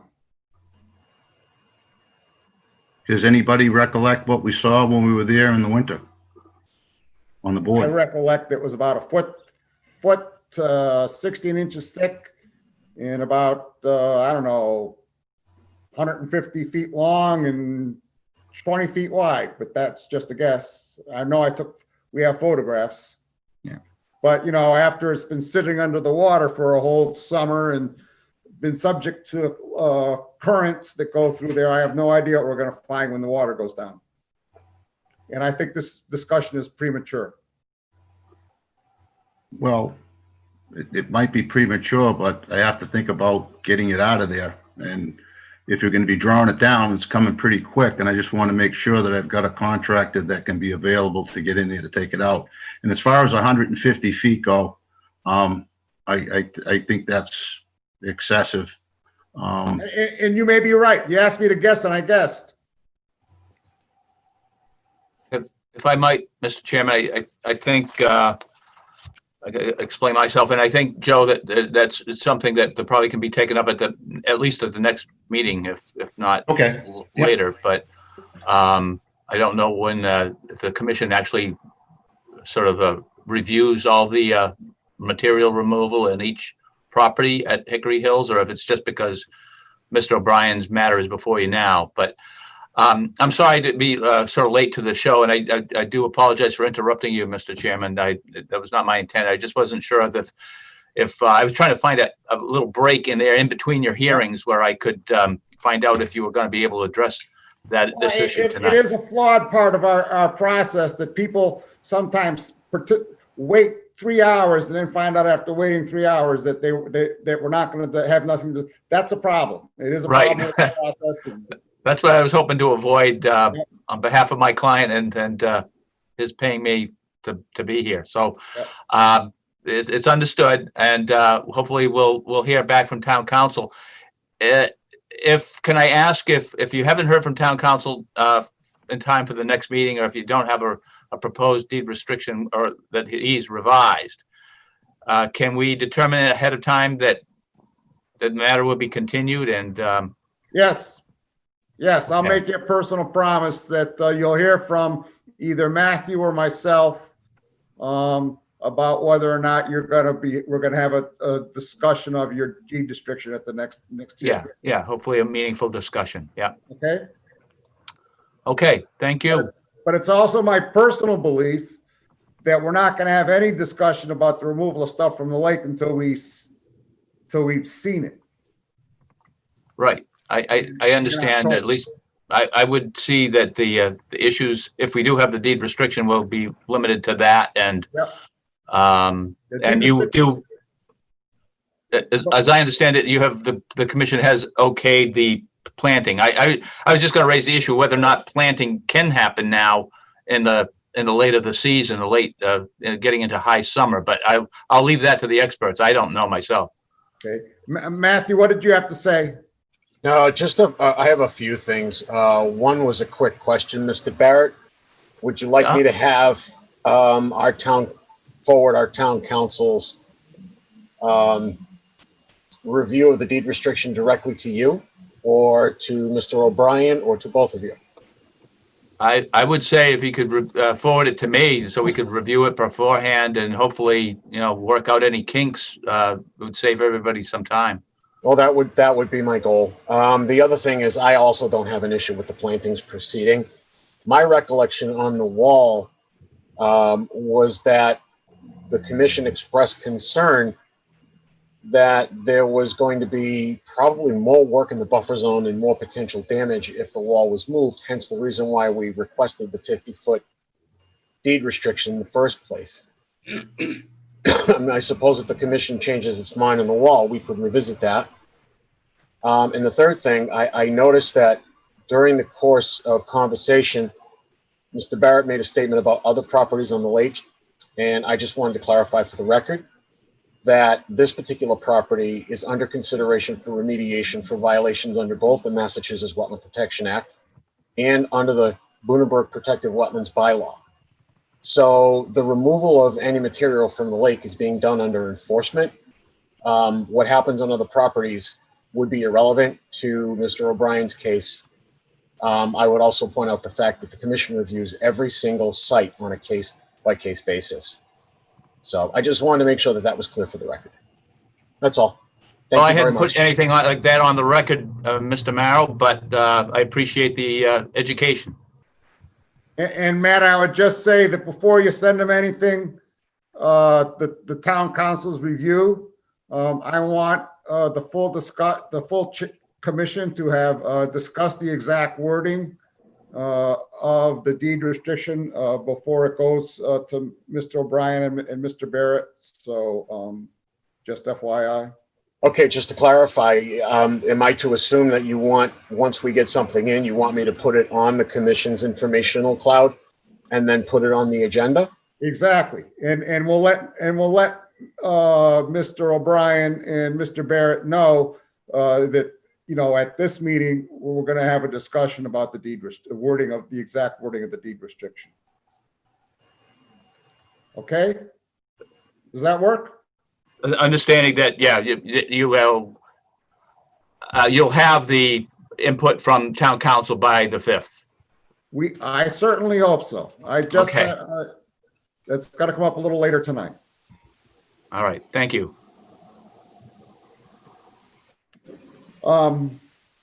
Seeing as how we only have, are we done with Mr. O'Brien? Well, I'm all set. Thank you, Commissioner. All right. Thank you. Anything else on that, Matt? No, sir. Then I'd like to take up John Sedano's certificate of compliance, since he's the only other member of the public still hanging with us here, other than the chairman of the planning commission. I believe we're gonna, Mr. Sedano is still muted. I think I'm gonna. Okay. He's all set. Can you hear me? Can you hear me now? Now I can hear you. I can hear you Okay. now. And so what do we have for do we have something on the cloud for Mr. Sedano, Matt? Yeah, it should be find 649 it. Reservoir Road. I'll find it. It's there, clear as a bell. I'll open up the as-built and then I'll share it. I've often wondered, how clear is a bell exactly? Evidently, in my case, not very. Can you guys see this now? Let's make it a little bigger.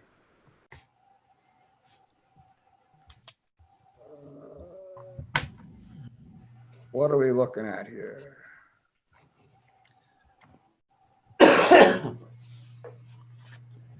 So tell us about this certificate of compliance, Matt.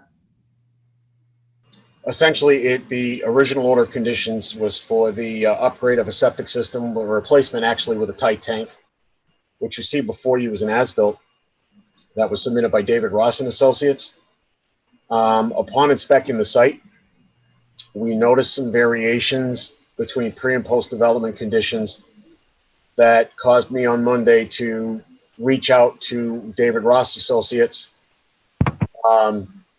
I did hear back from them. I know that Mr. Sedano's spoken with them. They are going out on Monday to do a complete reshoot of the area. There were extra structures on the original plan that do not show up on the as-built. Then we're gonna not take any action on this tonight. Would be my assumption. Yeah, I don't know if Mr. Sedano wanted to address the commission on it or. John, Well, Mr. Sedano, what do you have to say? well, we got a tight tank installed. There was a original stone retaining wall, and that obviously had to be removed in order to put the tight tank in. I had put in a replacement retaining wall to help keep the soil back so it wouldn't erode, when I know that's your main concern, or one of your main concerns, that you don't want any erosion, and everything worked out fine. Now, why Ross Engineering didn't put in on the as-built, why they did not show that very short retaining wall, I do not know. I was hoping to be able to get the commission to sign the certificate of compliance for me. Would you be able to do that based on the as-built the way it is right now? Well, the question I have, and there's a couple of questions that have arisen today in discussions and review, based on, my conversations with David Ross, not that they said anything telling other than just a normal conversation about the as-built, was I had noticed not only were there structures, there appears to be grading on top of the tight tank, and that a portion of the tight tank is covered the way it shows on the plan. It looks like you actually added fill into the landscape retaining wall. And if the Board of Health signs off on that, then that's fine. I mean, that's their purview. But it begs the question that it should have come back to conservation for an amendment to your order. If it was amended, this all could have been avoided. Okay, so if someone had made me aware that I needed any amendments or anything like, matter of fact, I didn't even know that the Conservation Commission needed to issue a certificate of compliance. I was only told that the Board of Health needed to do that. Now, I guess ignorance doesn't excuse me, but I just did not know that I needed a certificate of compliance. In the meantime, we sold the property, and they have a $25,000 holdback until they get their certificate of compliance from the Conservation Commission. And if I don't get it to them in 60 days, well, now it's less than 60 days, then we will lose that $25,000. So anyway, as soon as I found out that I needed to get a certificate of compliance, I went right to it and had Ross Engineers put the request in for me. I guess they neglected to sketch in the replacement little retaining wall that, like I said, was already there before the tank got put in. So we really didn't alter the landscape. We actually spent extra money to put a short wall back in place to keep the soil from eroding. And it's worked great. It did its job. So anyhow, I was just hoping that the commission would issue this certificate of compliance based on this as-built. Well, just to address a couple of things on that, John, the order of conditions that we issued you for this property states right on the order, and I mean, I know those orders can be hard to read at times, which is one of the reasons why we started doing the tax bill inserts and the outreach, which seems to be actually being very effective. But one of the things that it states in your order explicitly, if there's going to be any change to the plan that was approved, it has to come back to the commission. So it would have required you to come back to us. It also states in your permit that once the project is done, an as-bilt's required, and you have to come in for a certificate. So, I mean, like I said, I know those permits can look a little tedious, but some of the language on what's required is there. I mean, it's right there, and it was pretty plain, but I just wanted to point that out for the record. Okay. That's all. All right. So, Mr. Sedano, certificate of compliance, once we issue a certificate of compliance, that's it. It's a final document, and I'm reluctant to entertain any motions tonight to issue a certificate of compliance until we have an as-built that our administrator says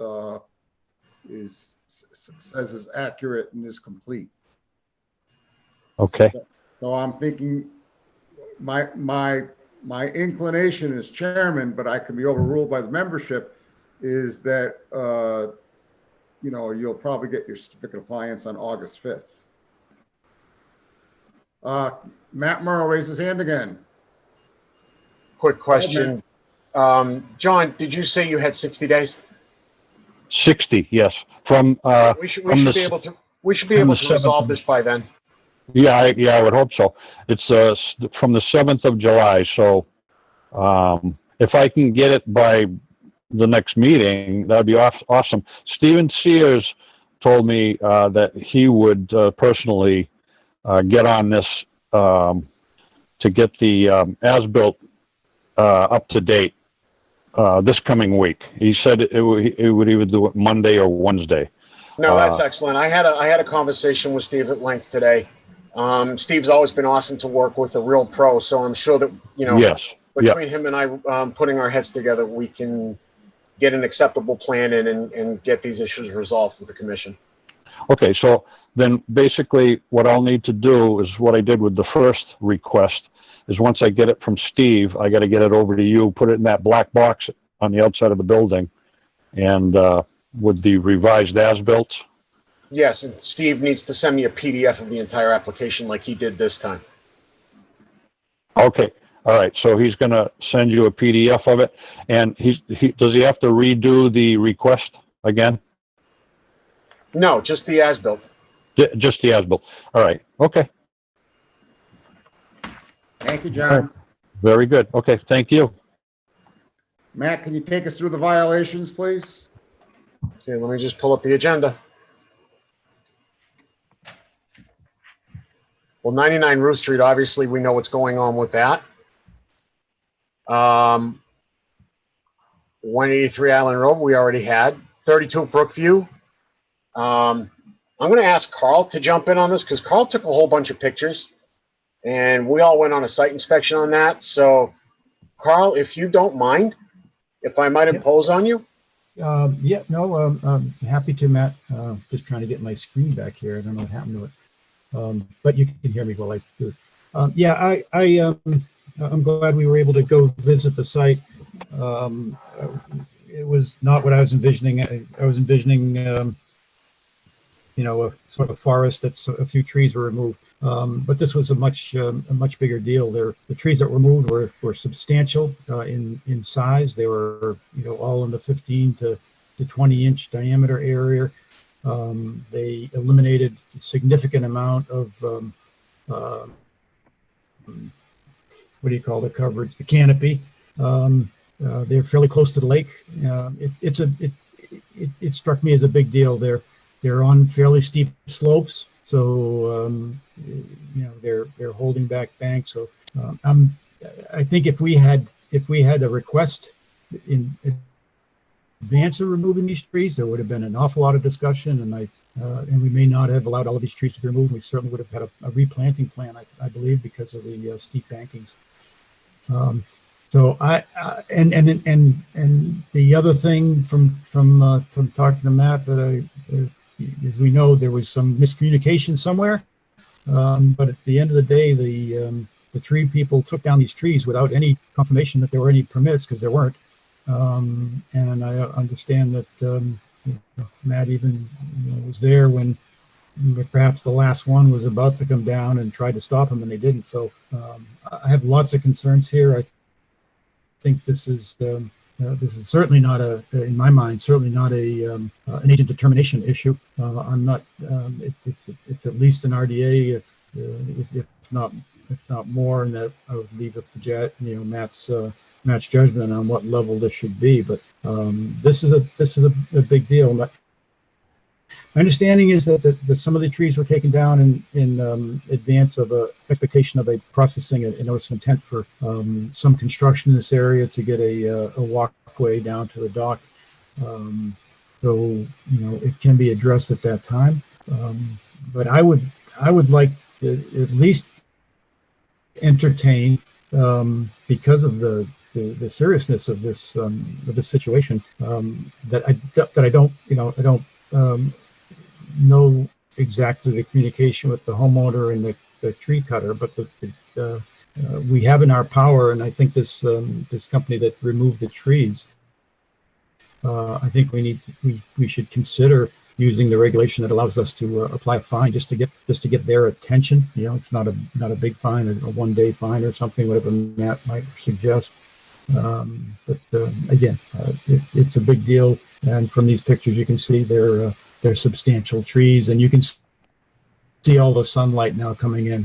Some of the pictures, and I didn't send them all over. It's looking up at the sky, and it's just opened up. A huge. Yeah, this is a good one. You can get a sense with the sun coming in here, and the sun does go such that those trees would not just provide shade for the undergrowth, but provide shade for the lake in the late afternoon as the sun comes overhead and heads west.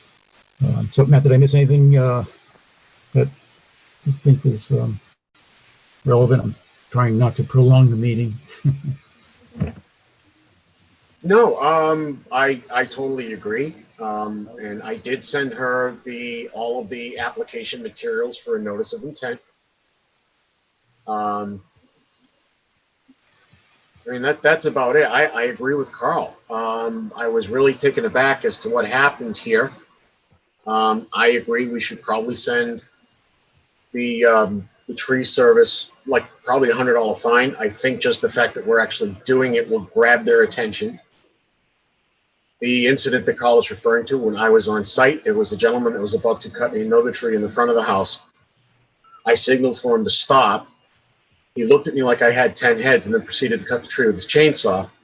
And I looked at his supervisor and said, I just told him he needed to stop. And the supervisor said, well, he doesn't know who you are. And my response to the supervisor was, well, you do. And you did nothing. As far as miscommunication goes, I have my own personal feelings on that, but the property owner is not here to speak to it. But I would point out that I would request the commission to review the video from the last meeting. I can say definitively there was a statement made that there was a phone call placed Wednesday night where the property owner did say, I told the tree service, go ahead and cut the trees in the morning. Not go ahead and cut the trees in the front and wait to hear from conservation as to whether or not they want me to file something or not. It was, I told the tree service to cut the trees. But that's all I'm going to say at that point. So my thing would be, I don't know why, if the homeowner told the tree service to cut the trees, why we would hold the tree service responsible. Jack has his hand raised. Yeah, Mr. Chairman, we've been dealing with this problem for as long as I've been on the board, and that there has been always this miscommunications between the folks who are taking the trees down. I think in our regulations, we should upgrade them, that the tree service should require that the owner present approval from us. And if they do not, then they will be fined as well as the homeowner. And I think that who said what is just going to continue until we put something in the ground that says, we're real serious about this. And I'm agreeing that we should actually initiate a fine to get the tree people's attention, and don't make it a small one either. And I think if we can amend our regulations to say you can go out and take one without going through this process, we're going to fine you $250 a tree, something like that. The word will get out real quick, and we'll make sure that we don't lose trees because of what just happened here and what's been happening for forever, And we're dying a death of 1,000 cuts here, and I am extraordinarily worried about the embankment that's going. How are we going to, address making sure that doesn't happen? Now, these are people very nice, and they are planning on coming to us with some designs. And I know Matt, Jack, are you in favor of a fine or not? I'm in favor of fine. Thank you. Okay. Ken. I think, in light of what Matt just kind of brought up and recollection of discussions we've had with the landowner, I think that it's my opinion that she probably advised the tree company to cut the trees down. So I'm not in favor of fining the tree company because I think they're just doing what they were told to do. Todd? I tend to agree with Jack on this one. I think we should hold the property owner responsible and send a message. I think $250 per tree is a little high. I was actually thinking about 100 per tree. But I also think that Matt's suggestion of sending a fine to the tree company as well, a small fine, say $100 for doing the work, will get their attention and may, at least at the next time, have the company ask, do you have your your order of conditions or your RDA approved from the Conservation Commission? Maybe not, but I think word will get around that we're not going to actively or passively stand by while people continue to break our rules. Katie? I'm in favor of a fine. Aha. Seems like we have a consensus. If someone made a motion, it seemed like it would pass. Do we have any motions here? I would move that we initiate a fine for the folks that took the trees down and the sum of $100 per tree. So that would be $500 if I understand it correctly? That'd be correct. 6. Who are we sending the fine to? 6? Wasn't that, Carl, wasn't that other one outside the 100? Was that other one outside the 100? No, but there were three on each side of the house. Oh, okay. In the front. So you're proposing a fine of $600. Do we have a second for a fine of $600 for the tree company? Mr. Chair, I'd like it clarified as to who the fine is going to.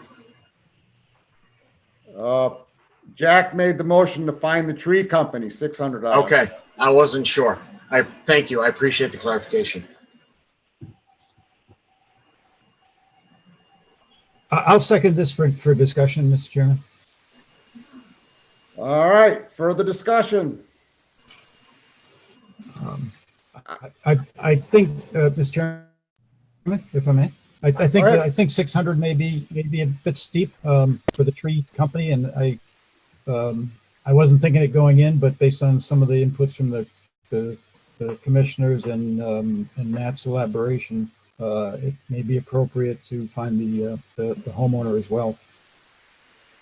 So perhaps reducing the tree company's fine. I think $100 per tree is maybe a little steep. I think $300, which would sort of be the equivalent of a one day fine for the tree company and perhaps for the tree owner. I put that on the table for discussion, potential modification of the motion. Mr. Chairman? Jack? Yeah, I believe that what's going to happen is we're going to have them come in before us. We have the right to amend whatever we want it, whatever it might be. It might go to 0 if in case, he comes back or she comes back and says, look, they told me to take him down. Then there's but I think for getting the attention and making sure that we can kind of get a straight answer and let the rest of the world know that we're going to be active in this area probably doesn't hurt. And so therefore, I'll go back from 250 down to 100, Carl, if you'll come up to 100. What's the number, Jack? 100. Okay, we have a motion and a second. I haven't heard any further discussion of a fine of $600. Then we'll take a roll call vote. Katie Childs. Aye. Todd Dwyer. Aye. Ken Jones. No. Carl Luck. Aye. Jack Rabbit. Aye. And I vote no. I think it passed. I think Katie, Todd, 42. Jack, and 4-2, yep. Carl voted yes. Any further discussion about 32 Brookview? No, sir.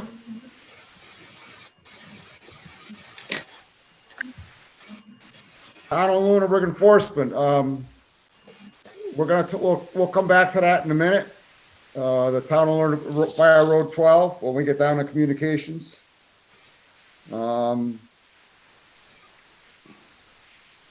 Matt, tell us about 232 Burridge. Well, 232 Burridge and 400 Electric actually should have read for the August 5th meeting, and they're both on track.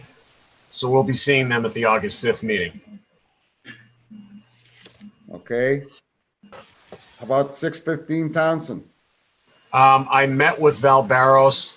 I've given him a deadline to the 28th to have the material removed, 28th of July. Outline the area that needed to be removed and what he could do with the offending fill material outside of the buffer zone.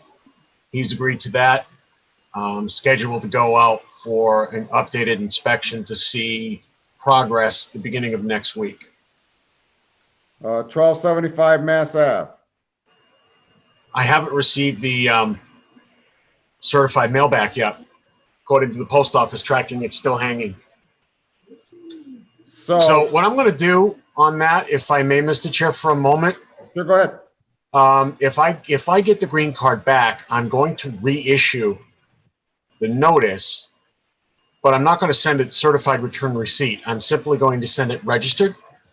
It costs about the same amount of money, but what happens is once they put it in his mailbox, it's tracked and shown that it was delivered, instead of having him try to sign a green card and him then not sign the green card, if you know what I mean. I understand. That's a valid thing. And if I see him around town, I'm going to urge him to respond. How about 9 Valley Road? I met with Ms. Gallagher at the beginning of the week. The problem you have on that site is there was a water service line that comes off the main road, goes all the way down that driveway, and actually was floated in a conduit pipe above the brook. So what's happening is you have an instance where this line just keeps freezing up. So the alteration wasn't really from digging into the brook or digging into the bank. It was just some simple digging for the conduit. The conduit's been taken out. What's happening right now is there is a flexible hose line attached to the bridge. So I'm going to work with the water district and with Ms. Gallagher's contractor on a notice of intent to find the most unobtrusive way for her to get that water service problem resolved without having to go into the brook. Because I know she said she had DPW and the water division over, and they both said that, you know, you could basically go under the brook, which is allowable as a limited project, but I'd like to examine options to be able to resolve her problem without necessarily having to touch that brook, and for allowing her to not have a water service that repeatedly freezes. Okay, sounds like you're making progress. Did they go into the- New business, this draft violation letter template that Kyle had. Mr. Any Chairman? other questions about notice about the violations? Kyle, you look like you were going to say something. Yes, Mr. Chairman. Yeah, well, just I'm anxious to get to that subject, but just one point of clarification for my notes on the non-compliances. Matt, on Burridge and Electric Ave, you mentioned an 8/5 date. Is that the date that's targeted for a hearing or for receiving the documents? The date that's targeted for hearings. The legal ads will be going out next week. Beautiful, thank you. Just want to make sure my notes are right, so when we do the minutes, we get it. Okay, thank you. I'm aware of one input from Richard Bursch that I don't know if it's on the cloud or not. That was a very good input to this sort of add some words of explanation to that letter so people understood what we're doing, and I appreciated his input and think it would be a great add to that letter. And I don't know if the rest of the commission has seen that or not, because it was in an email. I don't think they have, Carl, and Matt hasn't had a chance to deal with it yet. So I'm hoping we'll get to it, that Matt will have a chance to do it, and he'll develop a draft in response to Rich's inputs, and hopefully we'll be able to discuss it at the next meeting. Mr. Chairman, I was not able to open mine. I suspect that's what you're alluding to with regard to Carl's letter. And would it be possible just to have it sent over rather than running it up the cloud, just send it over as a Word document? Actually, Jack, is it all right if I send it as a PDF? That's fine. Yeah. I think the PDF would be a little bit easier to open, that's all. Yeah. It means I can't change it? Oh, darn. Oh, yes, I can. I have the tools. I was going to say, you don't have the tool to convert it back to Word? I would have been surprised. You sure do. Matt, you want to give us office reopening progress report, part 3? Oh, yeah. Well, the office reopening has actually been going gangbusters. I don't know about you guys. I mean, I can work from home. It makes it a little bit more challenging, and I know that we've all learned a lot from doing the work at home. So we've got systems set up now between the town, DEP, the Registry of Deeds. So if there winds up being a second pandemic wave and we have to do a temporary shelter in place, I shouldn't be running into the obstacles I ran into the first one and wound up having basically a backlog that I've been unburying myself from. The town is starting to allow people to go into the office by appointment only. At this point, it's still status quo. Okay.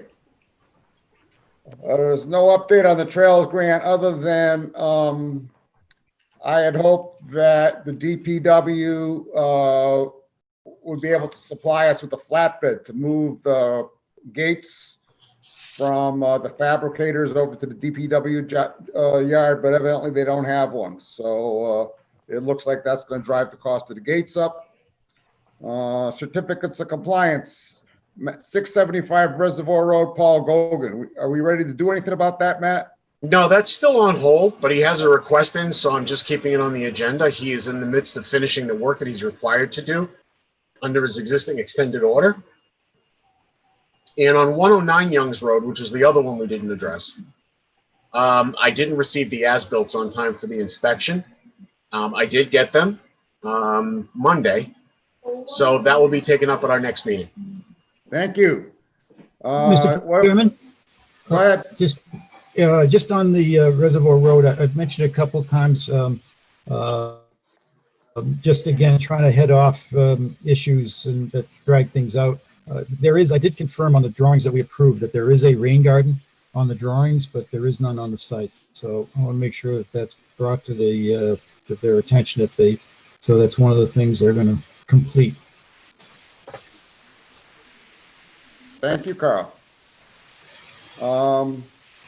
What did you want to say about extension permits, Matt? Well, I just wanted to reiterate what I had been advised of by DEP, that in the pandemic emergency declaration, essentially anybody that is due for an extension permit, if an order of conditions is about to expire during the state of emergency, the expiration is stayed until 45 days after the emergency is lifted, which is going to be quite a while from now. What I am advising applicants to do, anybody that comes in for an extension permit, like we've had, I am advising them to put in the extension permit under the same parameters as if the order were about to expire. I would hold on to the request, and then we could hear it after the 45 days when the emergency is lifted.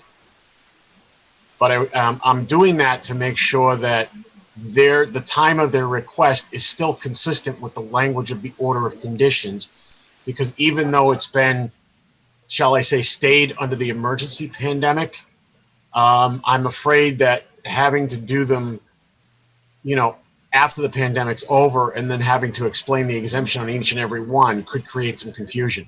So anybody that in the future comes in for an extension permit is going to be told, file the extension permit, but your order is still valid until the state of emergency is lifted, but we will hold the request until then. So at least they're meeting their 30-day minimum notification requirement as listed on the order. You guys get where I'm going with that? Yep. I get it anyway. Makes sense. Anybody have any comments about the minutes of June 3rd? Okay. Mr. Chairman, I did receive some feedback. I'd like to hold off on them until the next meeting so I can make the necessary changes. Okay. Do we have any committee reports? Mr. Chairman, not a committee report, but the Eagle project the kid was going to put the bat houses up on Hollis Road. That happened, I think, in the last week. So the bat houses are up in the field.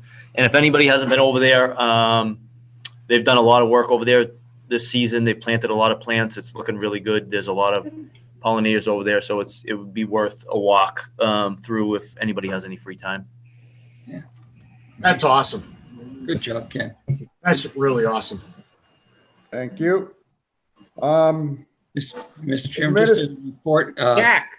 Yes, sir. Hey, we are trying to, as you heard, we're trying to reform the Stormwater Committee, and we are going to be, now that we've got Mr. Todd Dwyer on as a representative, we are going to try and seek. Yeah, I hear Mr. Dwyer's on a lot of committees. I know. Isn't this amazing?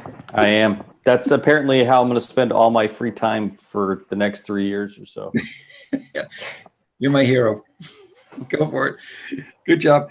Hey, anyway, we are trying to reform that. Not that we reform it, it's just that by losing Phyllis, who was a major driving force on that and knows more than anything else, we are going to try and see if we can't get approval for another member. We used to have about 5 of them, but we had an issue of quorum, so we cut it back. We are going to attempt to get another non-employee representative on that committee. And Matt, just the other thing, hey, did you hear anything from 214 Townsend Harbor today? Actually, I found an email from her that she sent late this afternoon. Okay, good. So I'm going to try to make time to get together with her. I've already tried once, but she hadn't responded to my email. So hopefully I can get her to respond now. Yeah, just patience is good in that regard, but thank you. You're welcome, sir. Administrators determined Mickey Dutton, 54 Pine Acres. Mr. Chair, I believe there are pictures I put on the cloud. And I'm going to try and find them right now. The 2 trees turned into 3 trees. And I'm actually going to recommend 4, and you'll see why when you see the pictures. All right, June 15th. Pine Acres. And as you guys know, Mickey she doesn't have the internet savvy to do the meetings. And actually, when I saw her today, she was walking with crutches. So I think she's got some issues going right now too, so.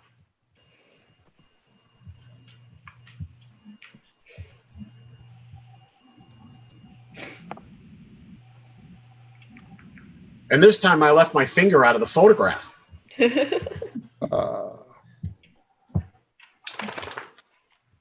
Having a hard time finding the right screen.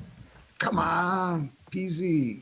Well, while Bob's looking, Ken, that's an awesome job on the pollinator habitat.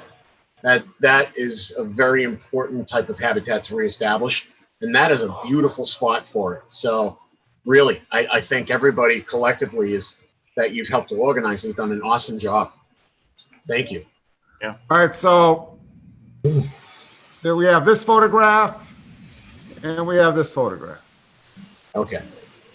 So if you can go back to the first photograph, Mr. Chair. I'm working on it. Yes, sir. All right, here we go. How's that? Excellent. Thank you. You can see the trees marked with the 2 X's. I think it's pretty obvious why she wants to take them down. I'm also recommending there's another one in the back that you could see is obviously dead. It's basically a twig. I'd like to add that into the mix for her as well under an administrator's determination. But considering that this lumber is dead and the actual one on the far left is on its way out the door, with it's following suit with the other 2 that are dead, I don't see the need to replant trees here. That area is not within the 30-foot no-touch zone, and there is a ton of canopy that is left. So there's no decrease in shade value in that area. The next tree, this is a hemlock that is basically on its way out the door, as you can see, but I managed to actually get the full tree in the picture. Surprise, surprise. That's in here? Yep. Yeah, it's got a red X on the bottom. Oh, I see it. Oh, yep. And again, I don't have an issue with this tree coming down. She has no plans on stumping anything, just taking the trees out. And it's a tree there. Any comments or questions from commissioners? I'm looking for a motion. I would move we accept the administrator's recommendation for the removal. Second. Please. Second. Roll call vote. Katie Childs, Aye. Todd Dwyer, Aye. Jack Rabbit, Aye. Carl Luck, Aye. and an aye for myself. Oh, and Ken Jones. I'll vote aye too. Sorry. You weren't on my screen, so I forgot about you for a second. You got to admit, it's always kind of cool when you see a really tall tree shaped like a reverse question mark. Yeah. Go back to the agenda. Open space. I wrote to the chairman of the Open Space Committee this morning, asking him if he could schedule a meeting. Previously, I had reached out to him asking him to schedule a meeting, and he said that he wanted to wait until the planning board appointed someone to the vacancies. And it's my understanding that on Monday night, the planning board appointed 2 new members. And the names of those 2 new members were emailed to Brandon Kibbe on Tuesday.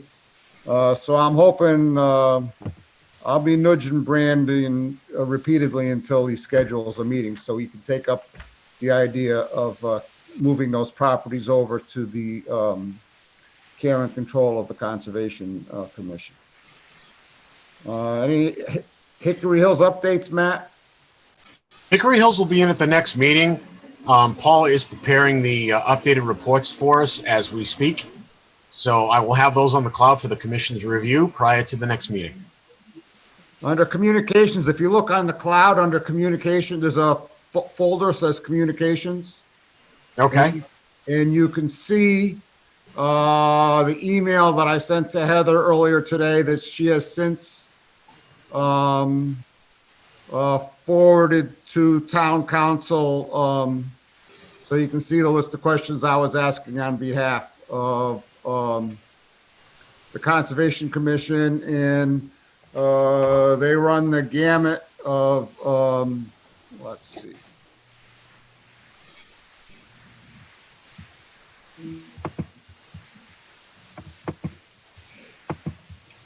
You know, I'm asking about the 183, 179 Island Road deed restriction, Fire Road 12, the Saliba Table Rock property. The abutters are putting up no trespassing signs at the entrance to Old Stagecoach Road, which we now own. We want to put up a gate. Strategy for dealing with a 40B development proposal in case we get one of those. Standards for remote Conservation Commission public hearings. You know, it's like Matt sent me something from the Division of Open Government that says that they don't do that. So that's not part of what they do. It's not clear to me. It's not clear to me what they do. Non-jurisdictional discussions. Looking for guidance on non-jurisdictional discussion during public hearings, and some clarification on advertising hearings.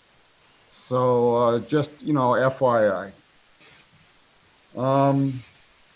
Is there anyone who, in the past years, we've sometimes had trouble maintaining a quorum in meetings during August. Is there anyone who knows they won't be participating on August 5th?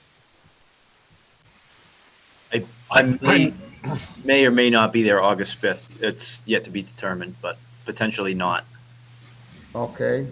I too. No, I'm not going to Florida this year, that's for sure. Thank you, Matt.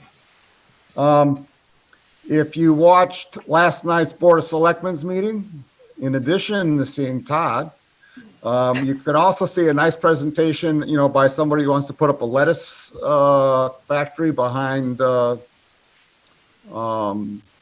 Hannaford's and Walmart, and they say they want to come in at our August 15th meeting, and they have a very aggressive agenda, calendar that they're trying to meet, which I don't think they have a prayer or a meeting. But It's 1 million square feet.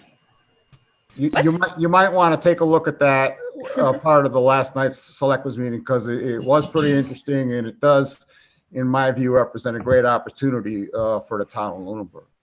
They're looking to do a 1 million square foot lettuce facility, hydroponic based. I actually been working with Mary Ann DePinto, who was their wetlands consultant. She's in the middle of doing a wetlands evaluation on the property now. You're going to be getting in touch with her for more detail early next week. But yeah, it's going to be challenging. That's for sure. Have they, Mr. Chairman, I had a quick question on those no trespassing signs. yes, sir. Would you like me to have them removed? Yeah. Okay, I will. That's first thing in the morning. I will call DPW and ask if they could remove them. Well, it's just right now what they are is they're like on a sawhorse or something at the bottom of the at the bottom of the driveway. Yeah, that's actually quite a common occurrence if abutting residents to a large open space parcel suddenly decide they don't want people accessing through that area, they start putting up signs like that. It's something that's not uncommon. Do you know if the lettuce people have hired an engineer yet, Matt? They have not actually. I know they're out to bid for services currently. Okay. It looked to me like they might want to be relocating a wetland. Did I get that right? There is an isolated wetland that is jurisdictional under our bylaws, like smack in the center of where they want to go. Filling and replication of a isolated wetland is allowed under our bylaw. Yep. But they're going to have to make sure their ducks are in a row. Okay. I'm actually comfortable that they actually hired Mary Ann to do that. I mean, as you guys know, Mary Ann is a former DEP wetlands program enforcement agent and analyst, and she's expert when it comes to making sure that these things go right. So I'm looking forward to seeing what they propose. Matt, how heavy do you think the agenda is going to be at our next meeting? I heard you say we're going to have Hickory Hills Lake. We're going to have Hickory Hills Lake coming in to do their updated presentation. We've still got these enforcements we're working on, and I believe I have 4 new hearings for the next time. 2 of them are pretty easy. And then you've got the 2 coming in under nons, which actually the one at 400 electric is easy because it's just basically a retroactive approval of a shed. Because at some point, I'd like us to review the Table Rock Management Plan. I mean, most of us have signed it. I don't know if we've all signed it, but we've never discussed it. And that property is now under the care and control of the Conservation Commission. And so As much as I hate to suggest it, Mr. Chairman, we may want to consider an extra workshop meeting. I don't see our agenda actually slowing down to the point where we could have a prolonged discussion like that anytime soon. I've sent out probably a good 10 packets on RDAs and NOIs in the last week. I'm having things that were returned. I just had another request during the meeting. Okay. I'm going to want us to consider land use policy sometime, revising the land use policy sometime before hunting season opens up.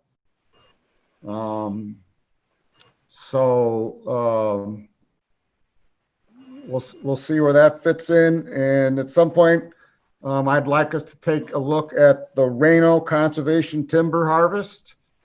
Ken, you're a forester. I'd appreciate if you could take a look at that plan. Yeah. Maybe Katie, weren't you a forester also? No, No? Oh, but you were in a forestry honor society. I was, but not technically a forester. Oh, but Ken, if you could take a look at that and see and give us your humble opinion at the next meeting, I'd appreciate it.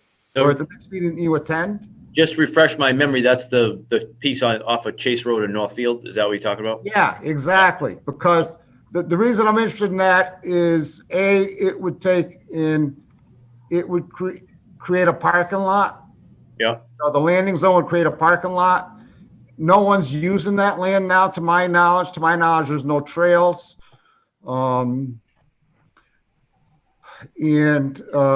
If we want to continue to make improvements on conservation land, the only way we're going to do it is if we have a small source of income, to serve as the base for grants. Yep.